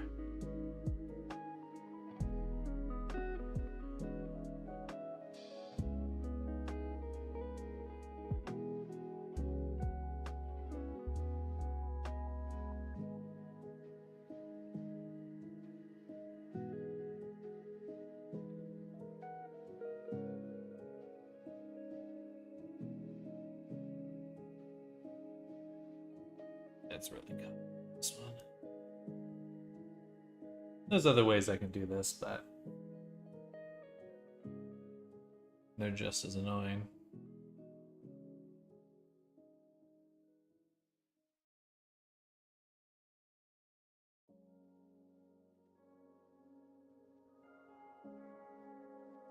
Damn it.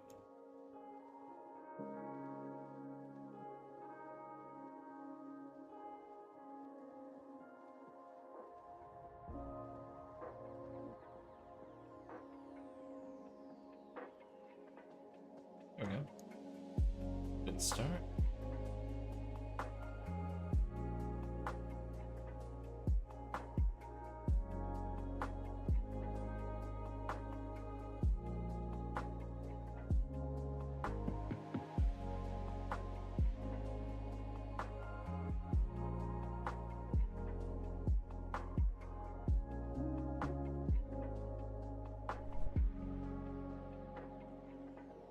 All right. There we go. Sleeves on. So now, first things first.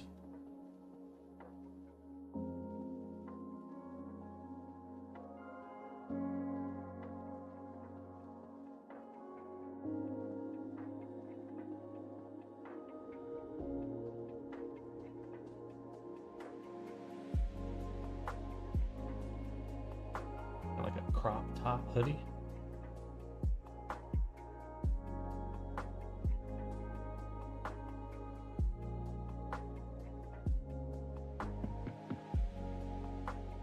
I'm going to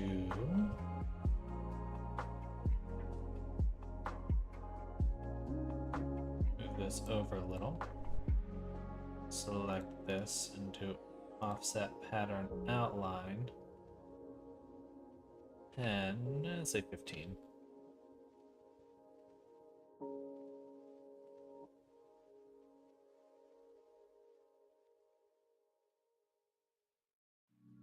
And offset internal line 15. Boom. And so that'll give us this little strip in the front, which we'll delete later, but will be very useful right now for adjusting our the spacing. There's actually a gap here on the design. That was really funny to look at. Yeah.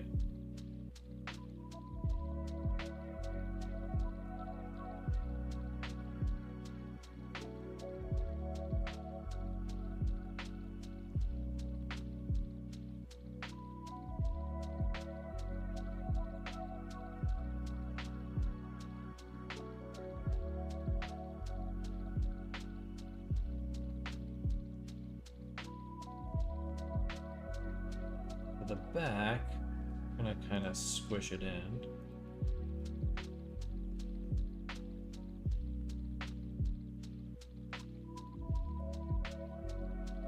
A little bit tighter there.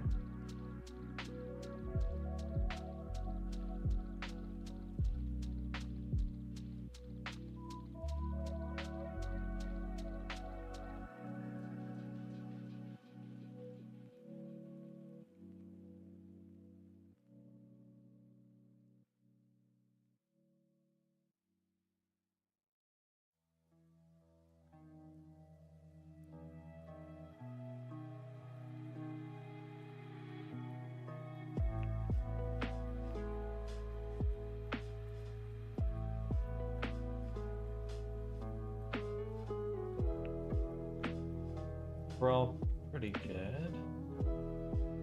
Sleeves can definitely be puffier.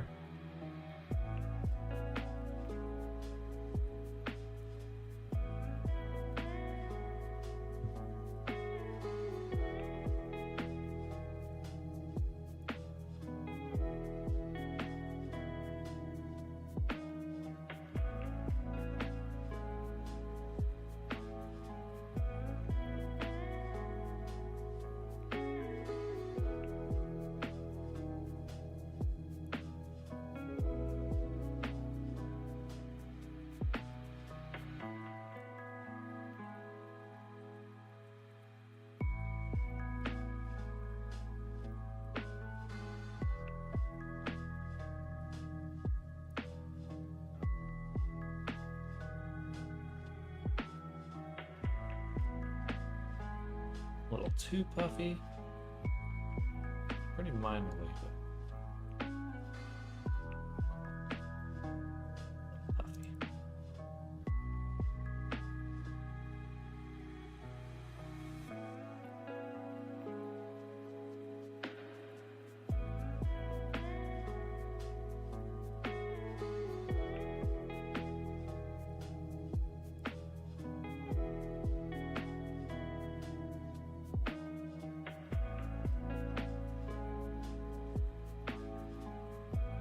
too tight on the back.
For the hoodie,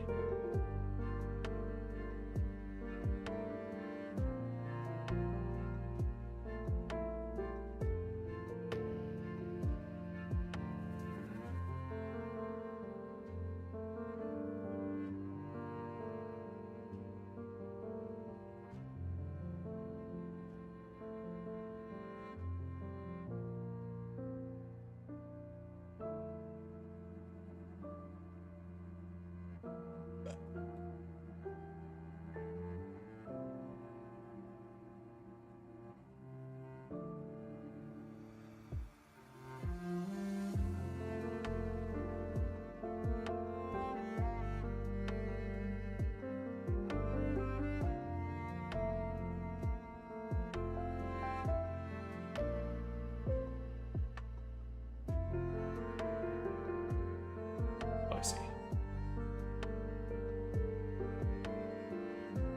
Point needs to be here.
All right.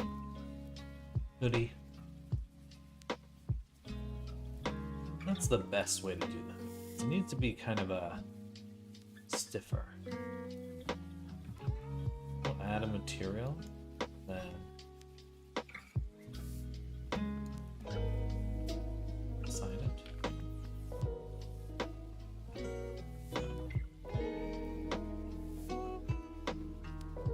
What we'll do is, I believe, when we have this selected material, there's a way to adjust the, there we go, physical properties.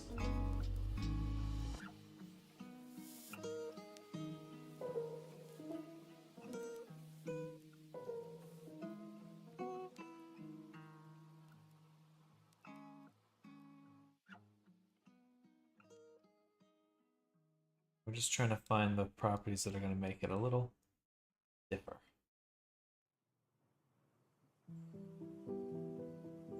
Odd. And chain. Uh-oh. Something is wrong here.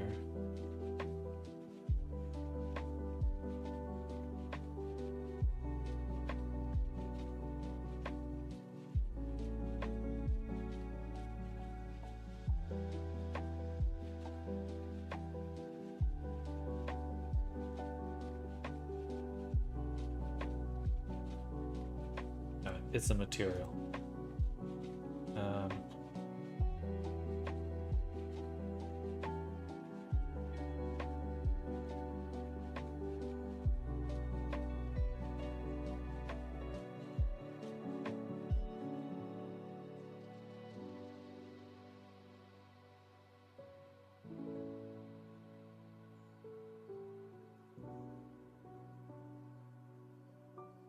Move it way up here.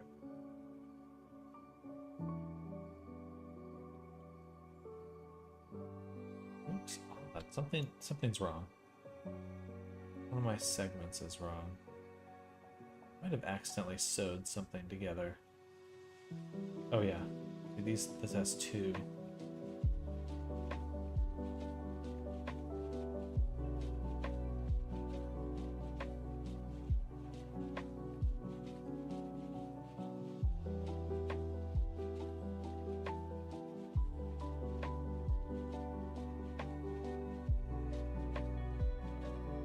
There is a gap.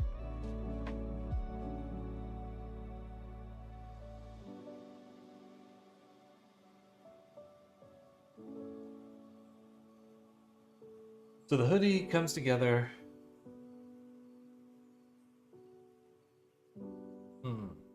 Attach the right spot on. Hey, quick question. Have you tried Clo 3D? Would you consider Marvelous Designer better? I have not really tried Clo 3D, but Marvelous Designer, this interface here, this like UV workspace is super, super useful because it allows you to adjust things kind of on the fly.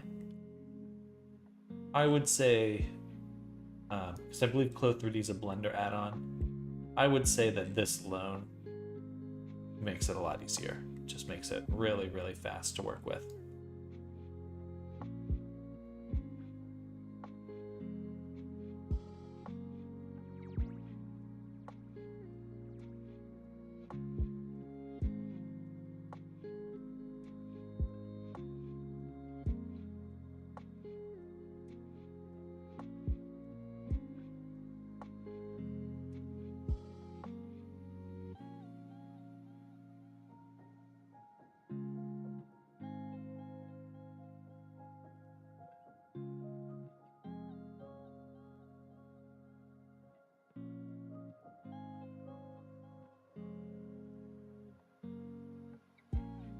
Stitch the wrong side together there.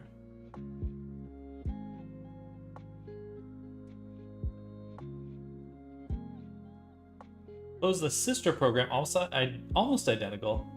MD is a bit more suited for game pipeline. Oh, interesting. Yeah, for me, the game... Okay, yeah, I was assuming it was a Blender add-on, so I definitely have not tried it.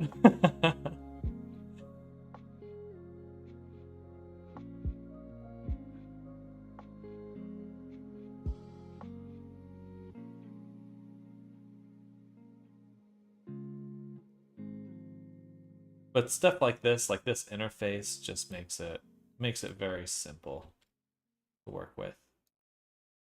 Blender's simulation was really challenging, which is what made me switch over to Marvelous in the first place.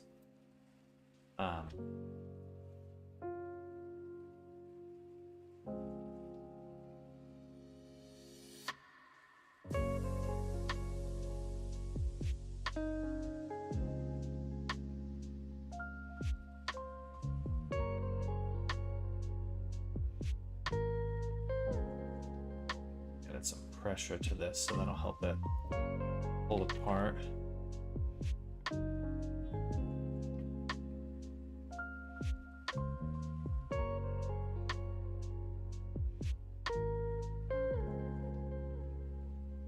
Rest like an actual hoodie. A back view of the outfit.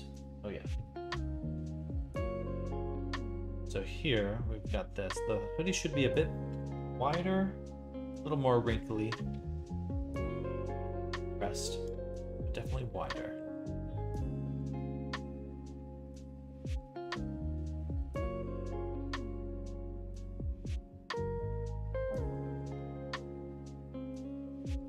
Use Marvelous because I want to try it instead of sculpting clothing for rendering, but I am planning on doing 3D prints and feel like MD would make better clothing easier.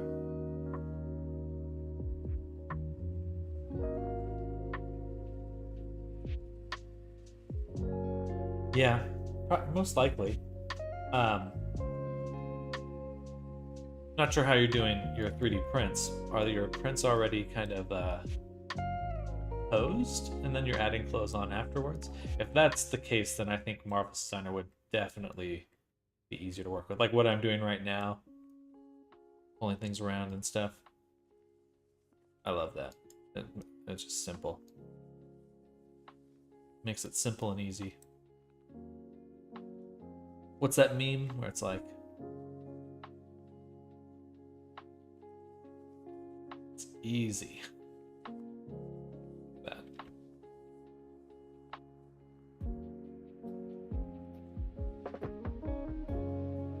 Okay, heck yeah.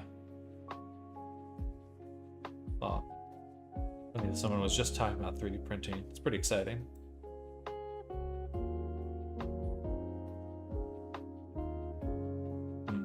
The way it's getting pulled down here, I wish there was some more weight right here. Or maybe I could make the hood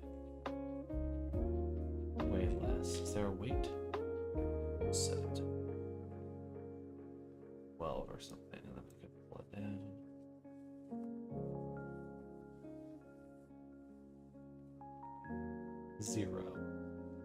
Zero weight. That's probably a bad idea. Set it to 1.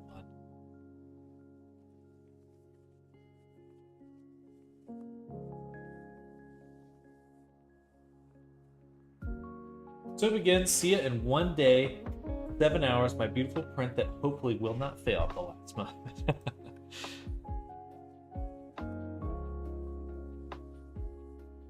We're gonna turn on seam taping for these ones.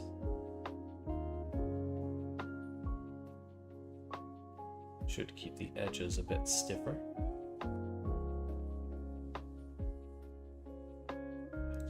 These two. Turn up the width to 30. Oh, that's 3. 30. Guess it won't let me add that much.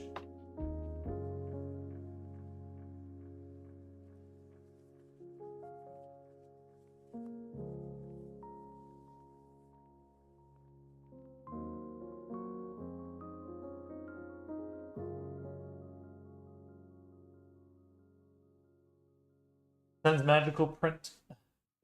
Print won't fail dust. It's in my eyes.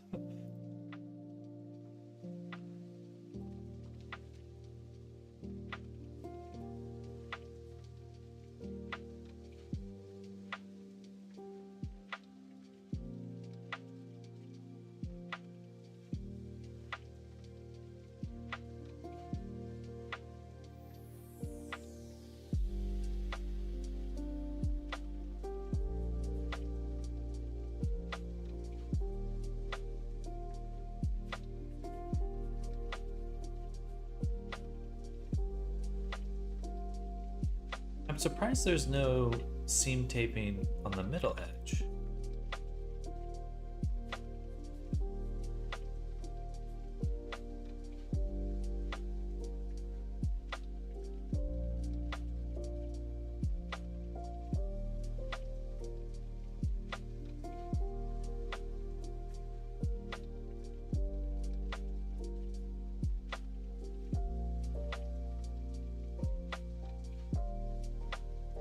So stuck with design at work, getting too distracted and getting nowhere.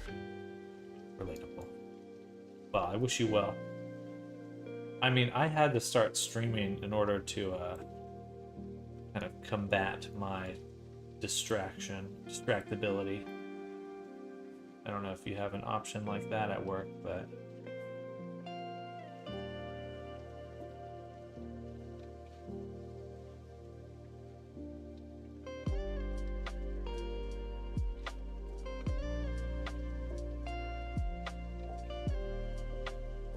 Even? Are you there? Eventide?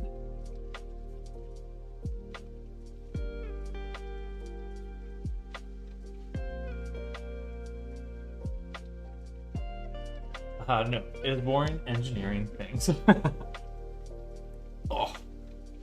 Oh.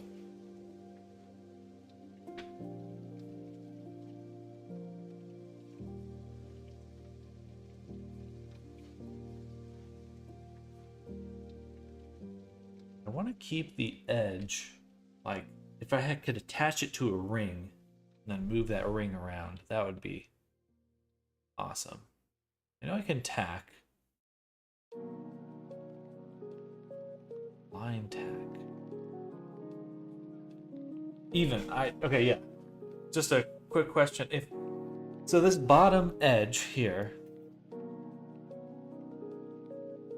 is there a way for me to, like, if I had like a loop of geometry attached, I guess I could freeze it.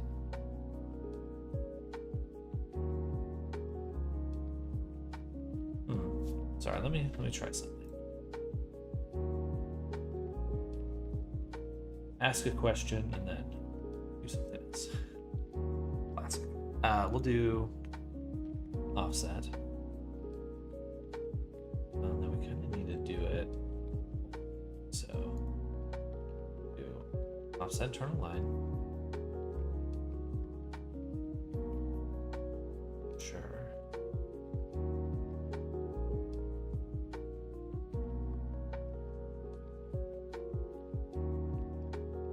I know I can do that all at one go, but I'm just feeling lazy right now. And then if I cut and sew, we get that. And then if I take these pieces and I freeze them,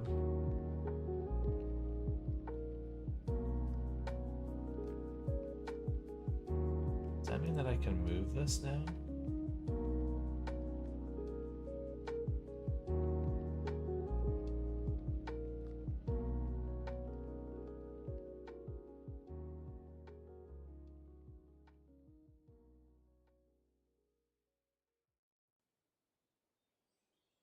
Oh, okay.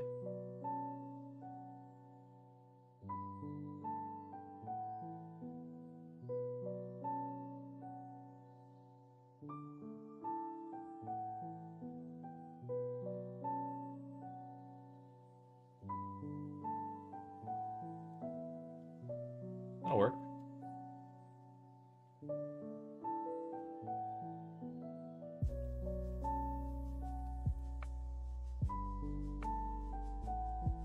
Just what I just did, actually. So I froze this bottom edge, and now that's letting me position things while keeping this edge kind of perfectly hot.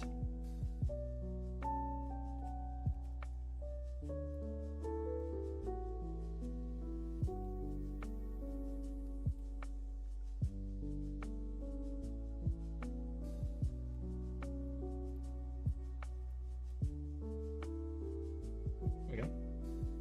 My boring 3D parts are the... Ooh!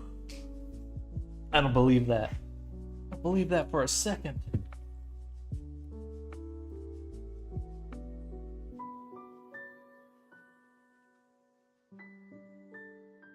I'm trying to mount something on an old design of our robot. It's not gonna be pretty. Ooh, a robot. Very cool.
Oh, you can adjust the seam settings, physical settings by themselves. That's really cool.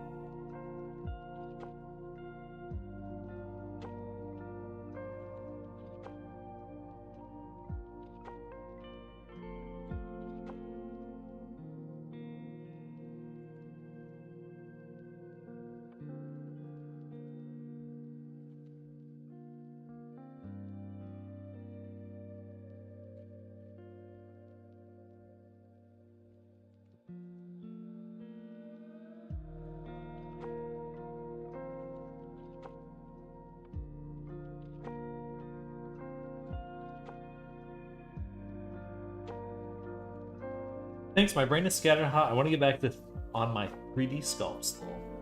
The point here is to keep the jacket floaty, separate from the inner tee. Basically, yes. Yes.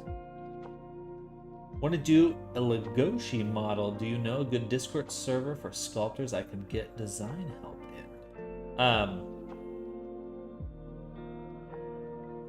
Yes, VRC Traders is a great Discord.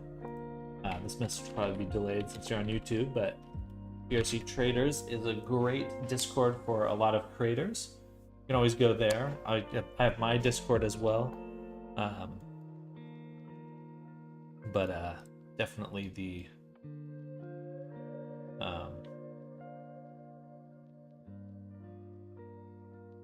VRC Traders is quite active.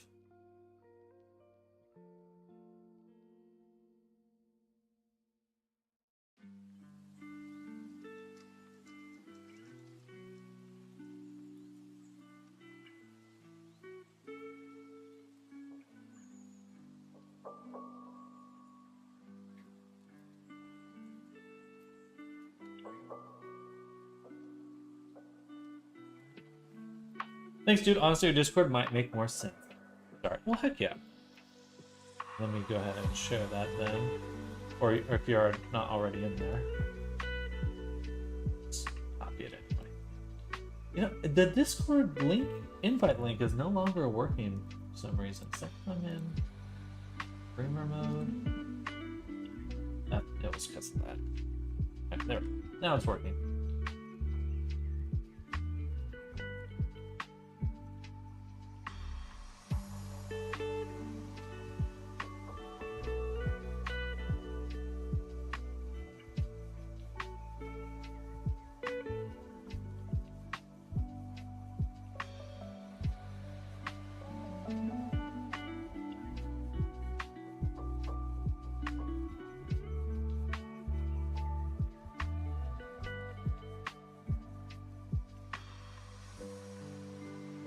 I'm in, but always good to post the link.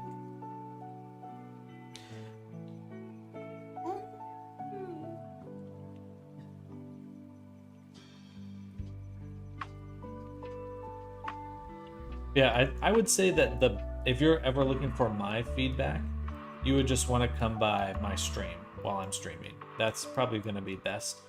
It's hard. There's just a lot of messages to go through in Discord. I'll miss things sometimes. Hello, Alicity official, welcome. What program is this? Did you model the clothing tool? 2. So yes, this is Marvelous Designer. I used these templates to start these pieces, but basically I modeled them.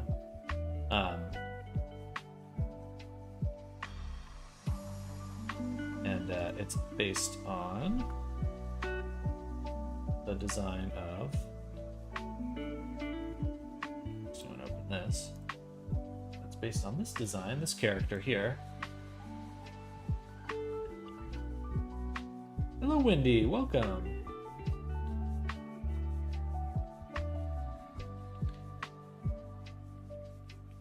Seems nice for plush designs. There are, I've seen quite a few people make, what am I trying to say?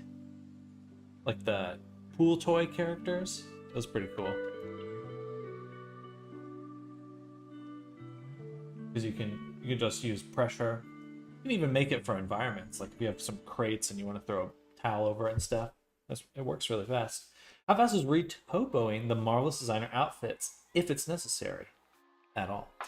I am now moving to a workflow where I do not do retopo for Marvelous Designer. I just take them as is and I use them right away. Because what's nice about the way they're set up right now is they actually are wrapped to the model quite well. And so they do actually deform with the movement of the model pretty well because they're, I don't know, they just seem to work out pretty well in that regard.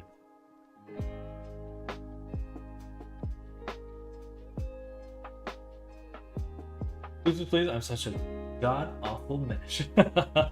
Please retopo MD and world models. Oh, yeah. There's definitely, high dense. There's a lot of people who just throw, I mean, VR chat's so huge. Has a huge mesh problem. What is this? No retopo, Heretic Talk. Yeah, I'm just, for some of my models in Marvelous Designer now, I'm just lowering the simulation count, the particle distance, or just keeping it at 20, exporting that. So you do lose some of the finer wrinkles, the finer details, but it generally just works. So in fact, we're probably going to export this guy in just a moment. I just have to fix up the pants really quick because we need a tail hole to hold. Or actually, no, it goes below the tail. Never mind. It's actually probably perfect. So we're done. God, people just make these crazy high-res sims and just throw it in Unity. But it looks good, right? No problem that no one can actually see it. A lot of situations like that remind me of that. What's that? It's like that riddle. The tree falls in a forest and no one's around. Does it actually make any sound? If you make a really cool model but no one can load it, do people actually end up seeing it? What do you mean just works? I need me some tasty deets. Well, first we're gonna, I'll go through that process right now. First we're gonna do quad optimized. Boom. Hit with quad optimize. Then we're going to unfreeze things. Once it calculates that, hit play very briefly. Just let things settle.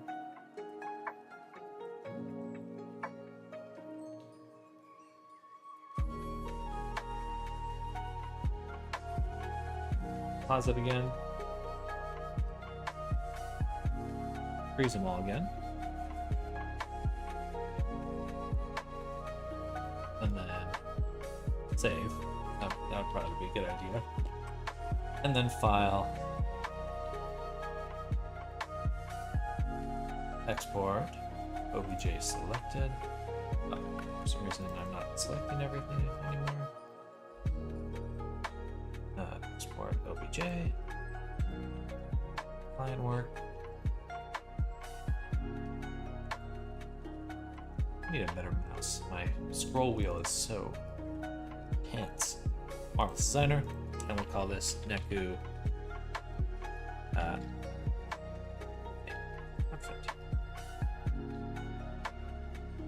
Select all patterns. We don't need the avatar as multiple objects. Then I need that unified UV coordinates. Probably not. And okay. All right.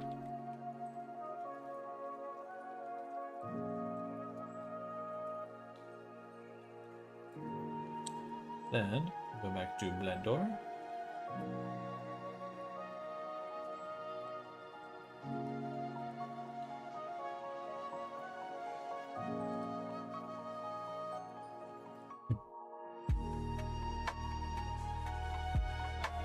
All right, so this will be clothing, main outfit, and in here, the collection, main outfit, typology.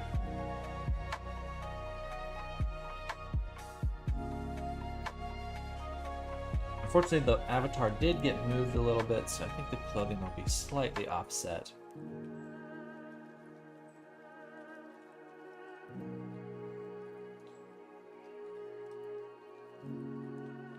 Overall, pretty good, though. Yeah, perfect. But like for real, for those without a lot of experience in avatar asset creation, learn how to retopo where you can. Same experience to know when a mesh is too much. Let's go here. Material. Oh, okay, they are separate materials.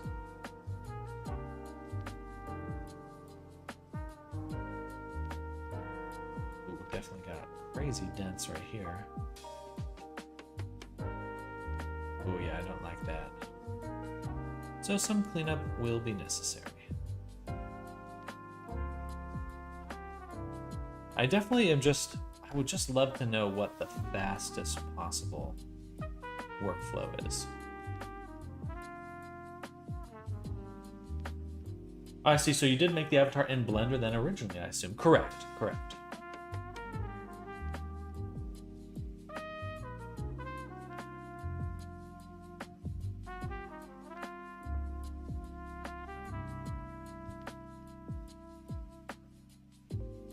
Should have labeled my materials.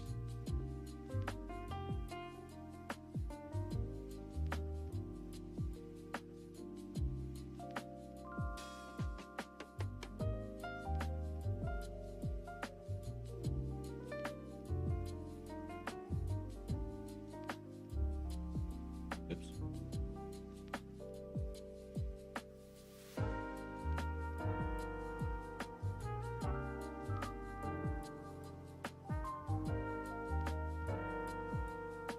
Yeah, I just said I'd like to use the Marvelous Designer object straight from Marvelous, but this is too dense right here. These little shoulders. That's gonna be too much.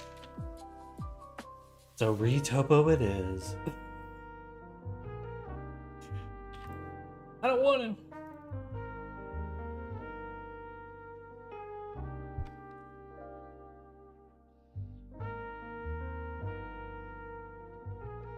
Yeah, well, look at that. That's wild.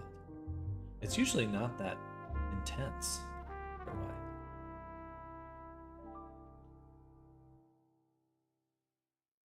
Ammo. Throw to quad remesh and call it a day. You know, that's not a bad idea. Let's see how that works.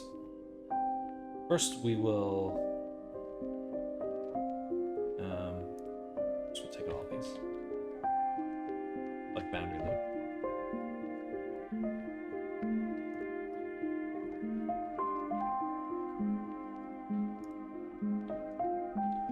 Duplicate. We're going to work on this duplicate for a second. And we'll say weld. The weld group. We don't want to weld anything else. Assign. And will that even work? I don't know if it will. And I think it needs to be. I don't think it can have holes.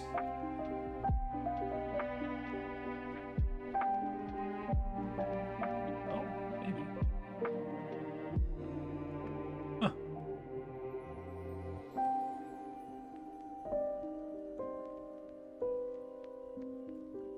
Some ways that was not as bad as I expected, but not very useful for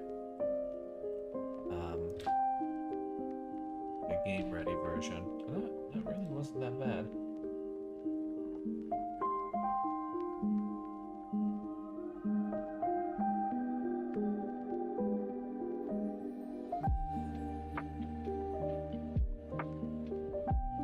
You can even control edge flow with quad remesh when using paint mask. Oh, interesting. It's a little too crunchy. All right, we're gonna do our quick.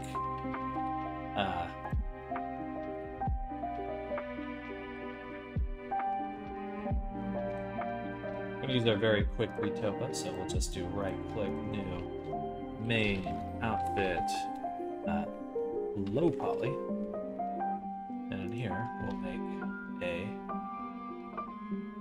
circle. circle of 8. Rotate it. I'm gonna go on lunch soon, but I'm gonna do all my retopo work first, and then I'll go on lunch. All right, put that here. And we'll copy the jacket name, paste, blur.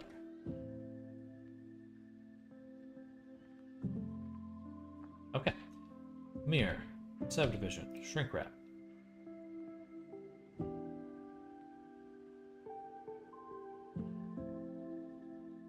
Topology.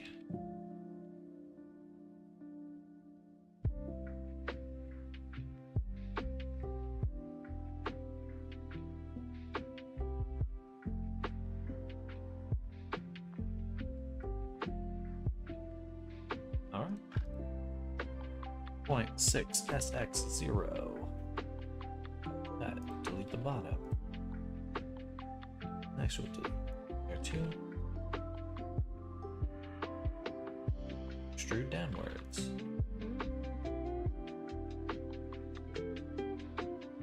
Forward.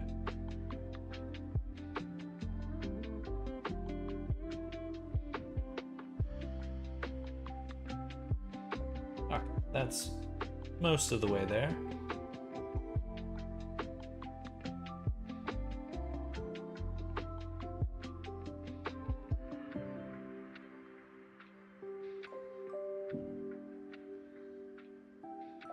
Probably use one more cut here.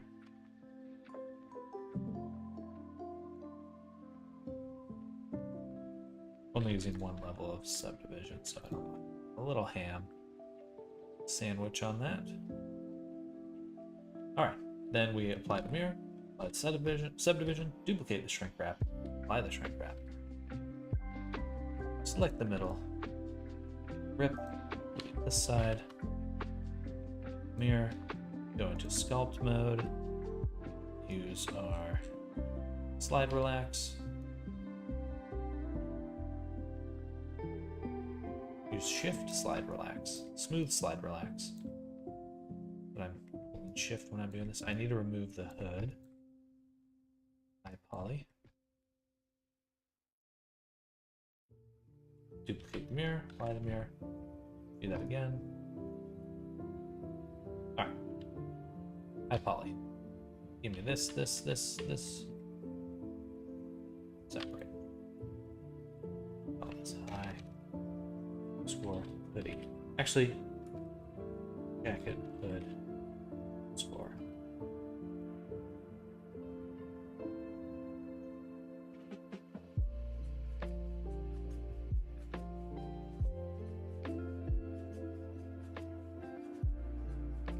Move it down.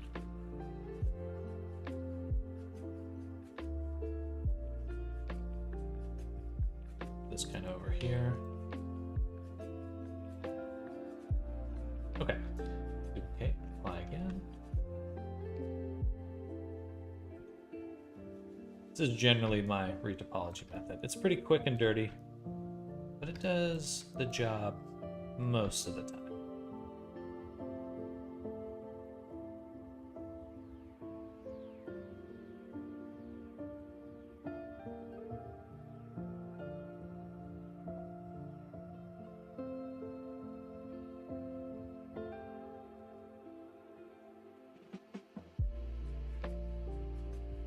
All right, I'll do lunch break. See you guys later. Sounds good, Coney. We'll catch you later. Wait a minute, my blender doesn't do these black magic stuff. It's not too bad. This is all just... All right, so the tool I'm using here is kind of the secret sauce. Slide relax. So if I just click it normally, it does this. But if I hold shift while doing slide relax, it does like a spacing smooth, I guess. I'm not really sure what to call it, to be honest. But saves a bunch of time.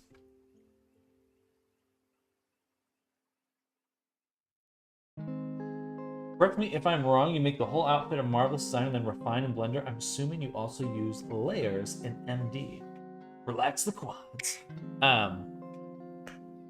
I do make the outfits in Marvelous because it just gives me the best wrinkles. That's really what clothing's all about for the most part.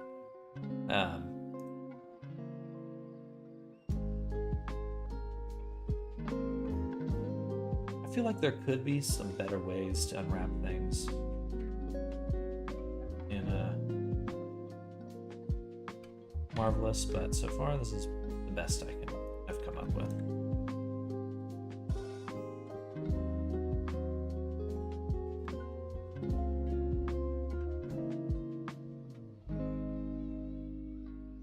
We still need a little bit more detail on the sleeves here.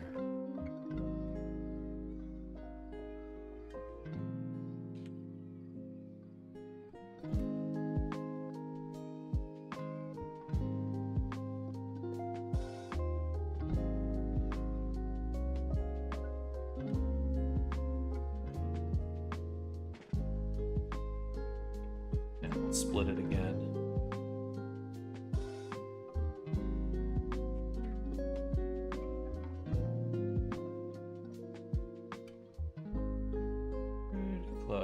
Pretty close.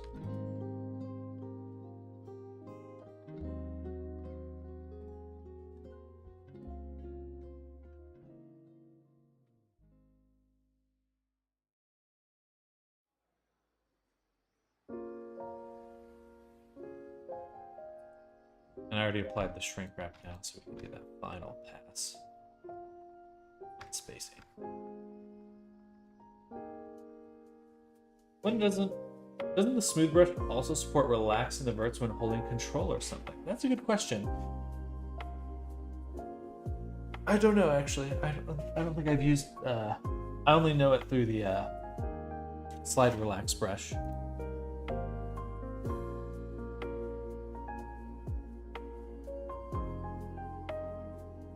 a little hole here.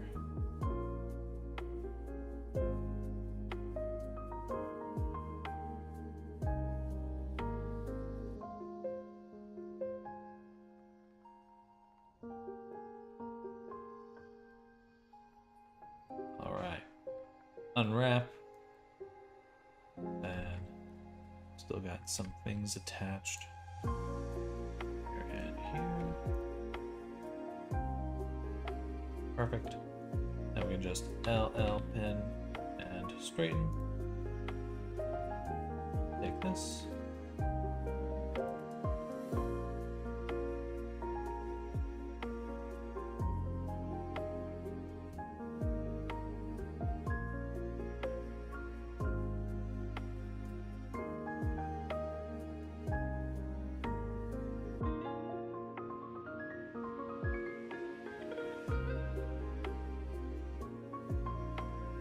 Then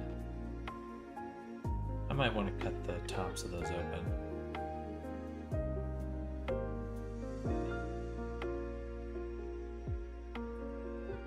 How did you select all the left half? I usually do wireframe. What's the shortcut? So when to select the left half, there is a nice option, side of active. If you want to use that. But what I actually did was I selected both sides and I cut them with V. So I just did L to select it. Just select linked.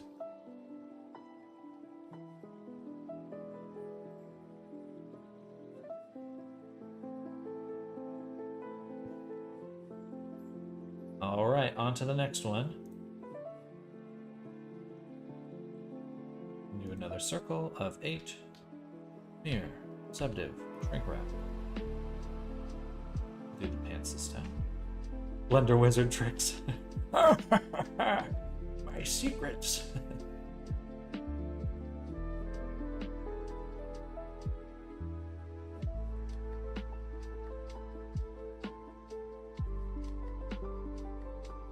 Let's switch our view to like random. Random is preferred.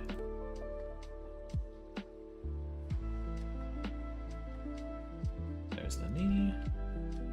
groin.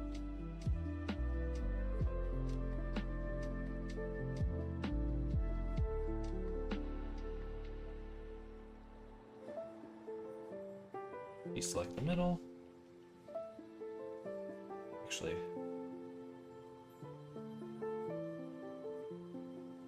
I guess we'll deselect both sides. This one's a little different.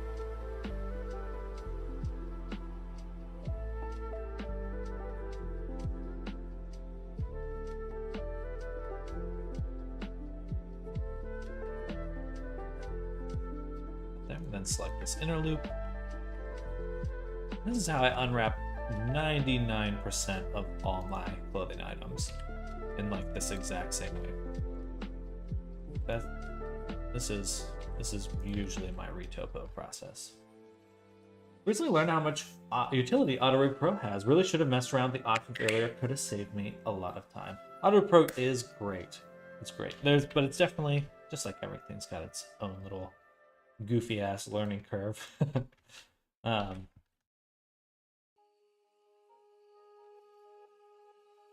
But I really do love, let's see, you said the smooth brush with control, shift, control, alt, shift alt. I think it's just this one, as far as I can tell.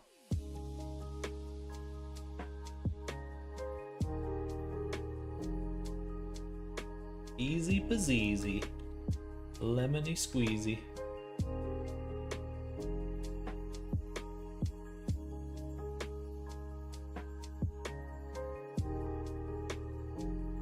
This could use a little bit more resolution up here.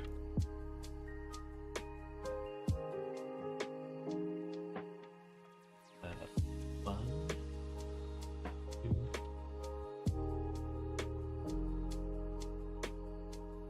Which is that? So here's the edge to this edge. 8 edges. Okay, that's what.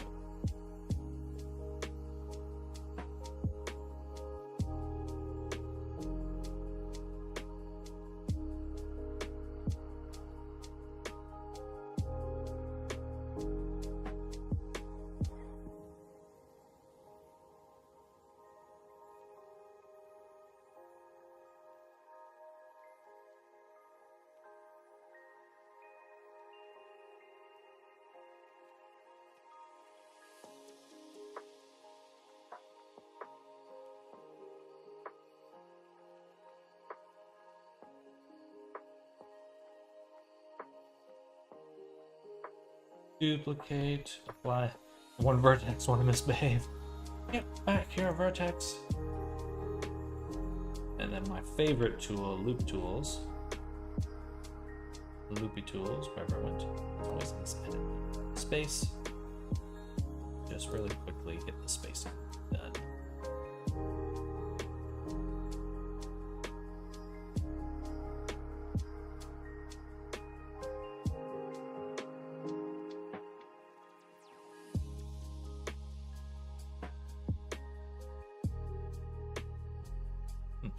Should be.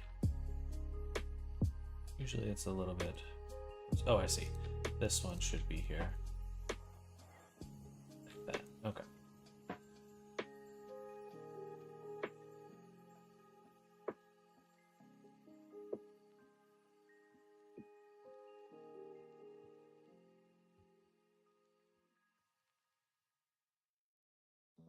Beautiful. Okay. Then we'll do some spacing here.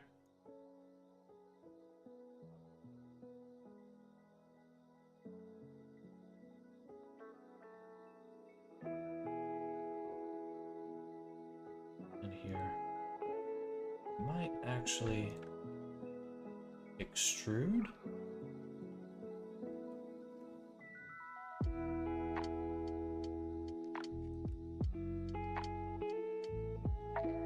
Like that, so we get a little loop right around the edge. All right,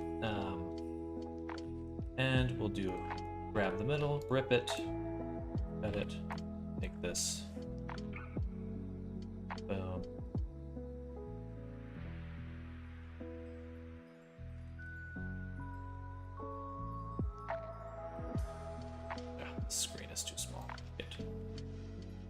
bigger monitor, y'all.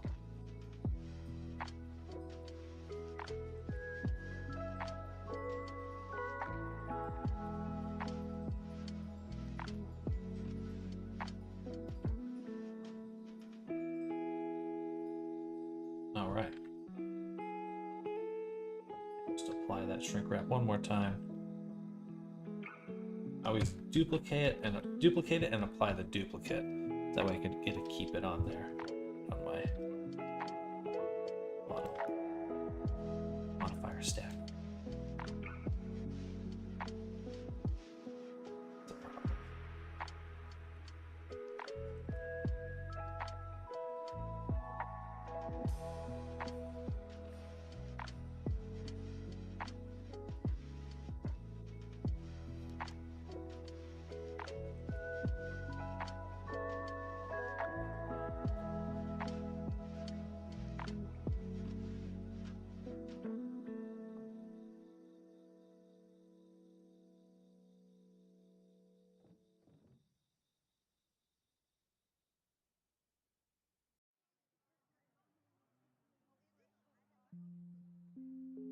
All right, pretty good.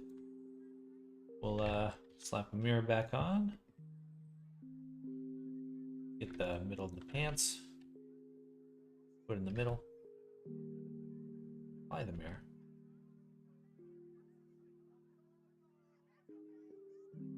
Let's double check it. That's pretty much on point. Time for some holiday self-giving. Enjoy your holiday. Are you heading out even? Well, enjoy your day. We'll catch you later. I'll be ending in just a second. I just want to do the shirt and then I'll be done for lunch. I will be back, of course, in a little while, but I'm just going to go on lunch in a second. Ooh, the top could be up higher.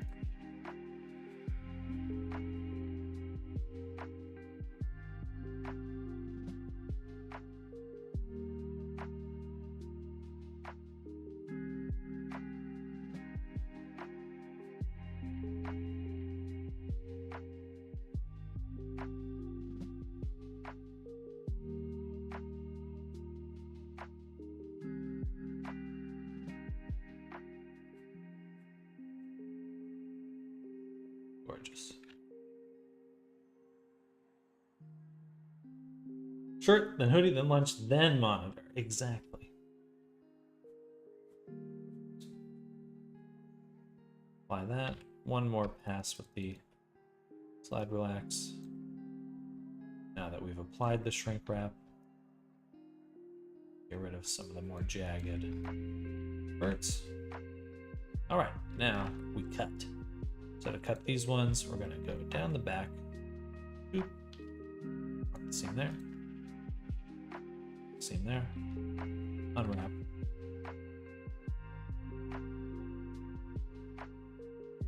Boom. Turn on live unwrap. Distribute those. And we're just being real quick and dirty with it. Boom.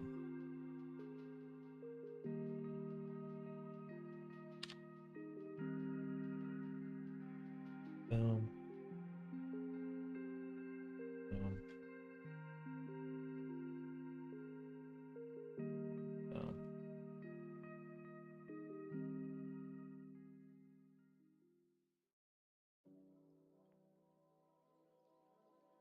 Okay. Straps are really interesting in the middle. Against my better judgment, I've begun planning my first world. Hey, exciting. Very exciting. Reject good judgment. Embrace VR chat.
we go. Pantaloons.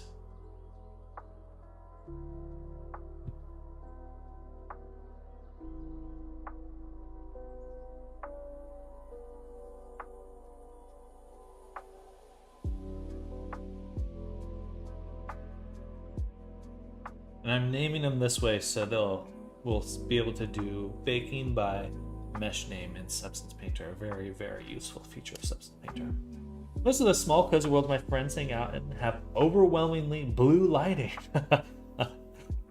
I want a warm light so I can freaking sleep. Yeah, I just found the on the Quest headset you can turn on night lighting, and it's such a relief to my eyes. I would do it during the day anyway. It's so much better. I was also annoyed by a monitor situation and began collecting the ones people didn't want or wanted to throw away. Now I got 4, which seems like the right number for me. If anyone has Windows 11, you can actually hook your Quest up to it now.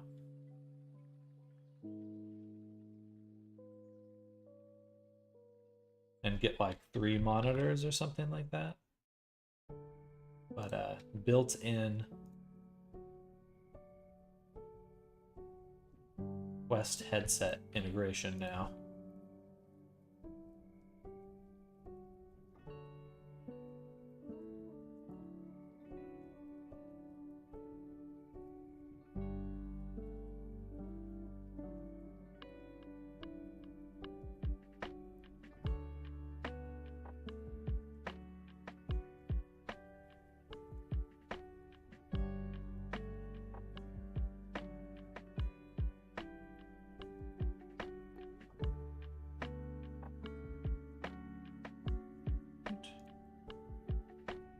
And we begin the next chunk.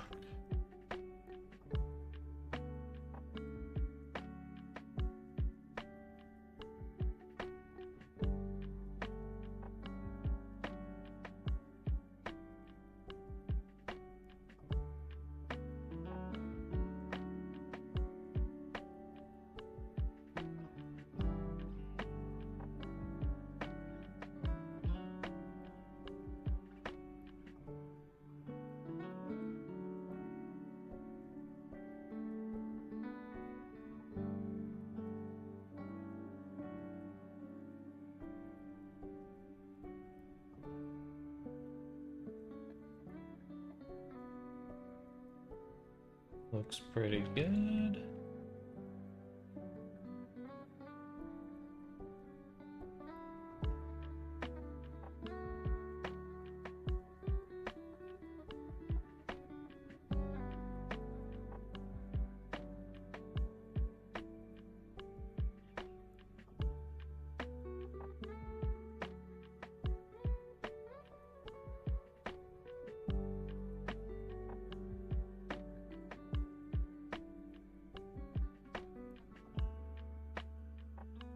You also retopple characters like this. Seems pretty fast, to be honest. Yes, yes. Box modeling style. That's how I think about it. It's all about boxes, baby. But the virtual desktop works amazing. The only problem is I cannot create monitors. I can't wait for that. I always look at what Sadly It's Bradley is up to on Twitter, and I'm like, I want that. What was your trick to give the clothes thickness? A solidify modifier.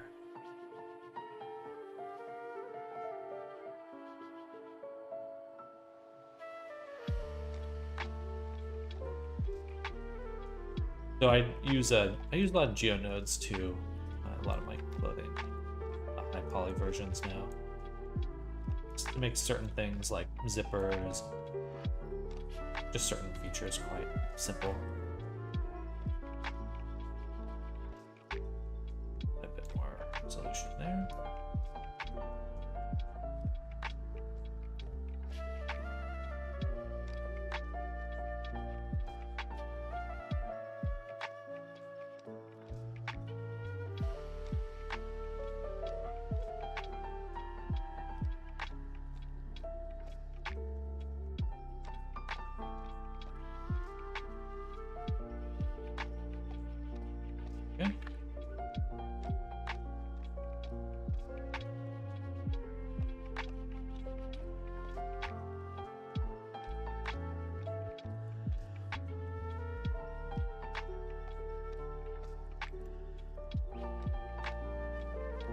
I detest zippers. Any trick, highly appreciated. Geonodes is the best. You make a selection, vertex color selection, use geonodes to extract it, turn it into a curve, and then instance objects along that curve. Easy. Once you get the hang of it, it's not bad at getting a good, clean mesh. The annoying part is making sure it deforms the way you want. That's very true. The deformation's the most annoying part. One big advantage of Virtual Desktop is the pass-through. I use it with Blender VR and actually see my print size. Oh, that's cool. I like that. I always love that kind of utility for VR or XR.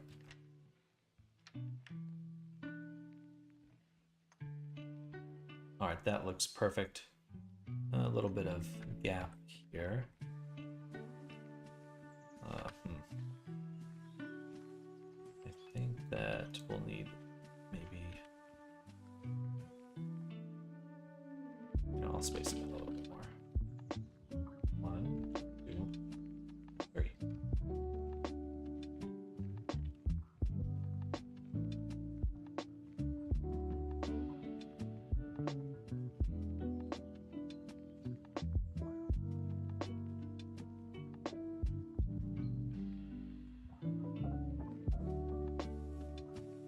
Damn it, I had snapping on process.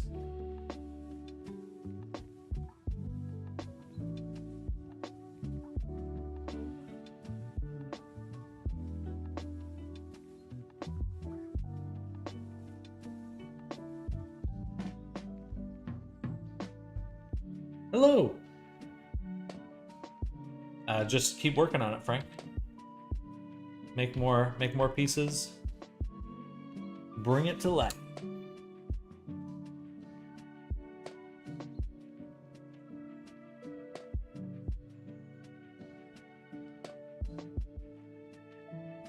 There we go. That looks better. It's really even. I always feel like I'm adding too many vertices, and then I'm like, oh, it's only 1,000. Yeah, we'll just be doing some kind of, I don't want to say basic, but just some blockouts and stuff. We're gonna try to completely finish the body before we move on to any clothing. So that will be kind of the main game plan. Is just finish the body. No, we'll save the clothes till the end. All right, let's go ahead and apply that mirror, apply the shrink wrap. And now, do one more little slide relax. Just get that cleaned up there.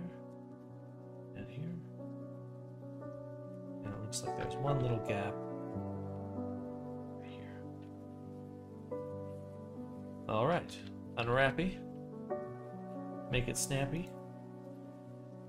And then pin, straighten. Turn off live unwrap for a moment.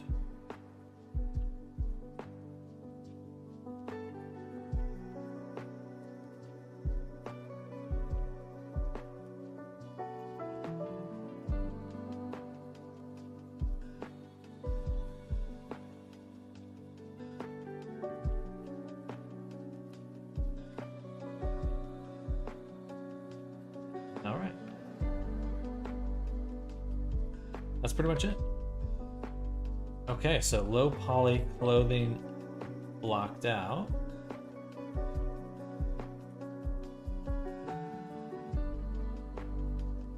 Excuse me.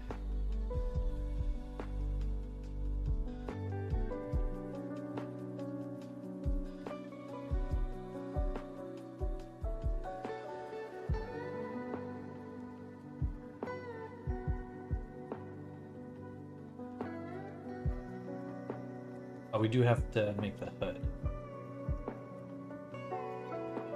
I'll save that for after lunch. We're very close to done.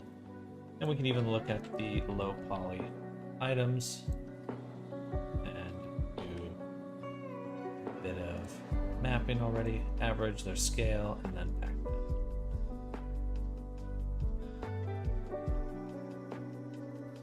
Move.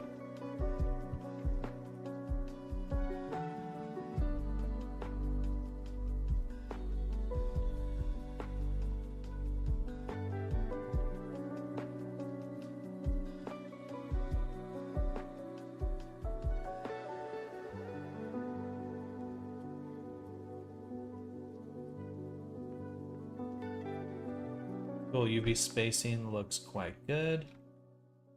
Already eating here. Good.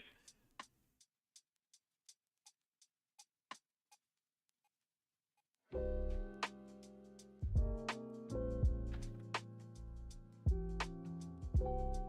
think we're good. All right.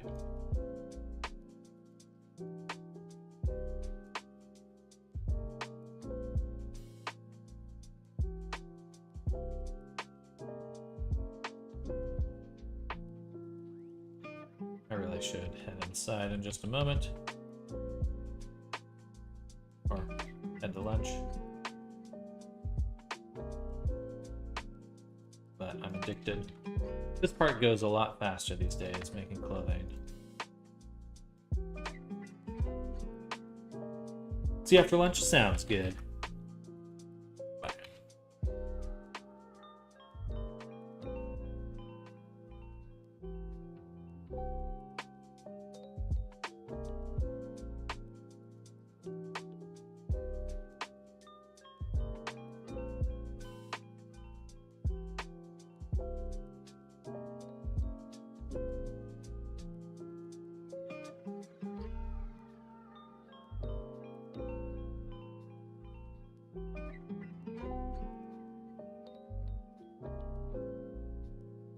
$26 million.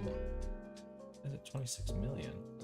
I accidentally added multiple subdivisions somehow. There we go. Beautiful. It's gonna look super good. All right, everyone. Thank you all for hanging out with me this morning. I will be back very soon. It's already noon my time. For anyone new here, I'm just going to lunch. I'll be back soon. Thank you again for hanging out. Hope you're all having an amazing Thursday. Already at the end of the week. It is moving so fast. When we get back, we'll probably be switching it up. Maybe doing a little bit more work on this outfit. And then switching to some other projects. We got to get work on Robot Boy today. So that'll be probably our main chunk of work when we get back. See you then. Bye Electro, bye Even, bye Frank, bye Arctic. Rosas, Windy, so many people coming by today. Apologies if I don't shout you out, but it's been a bit of a busy day. That's good to hear. Ariso, Tony, yeah. Oh, and if you haven't yet, please follow and subscribe. Bye. See you soon.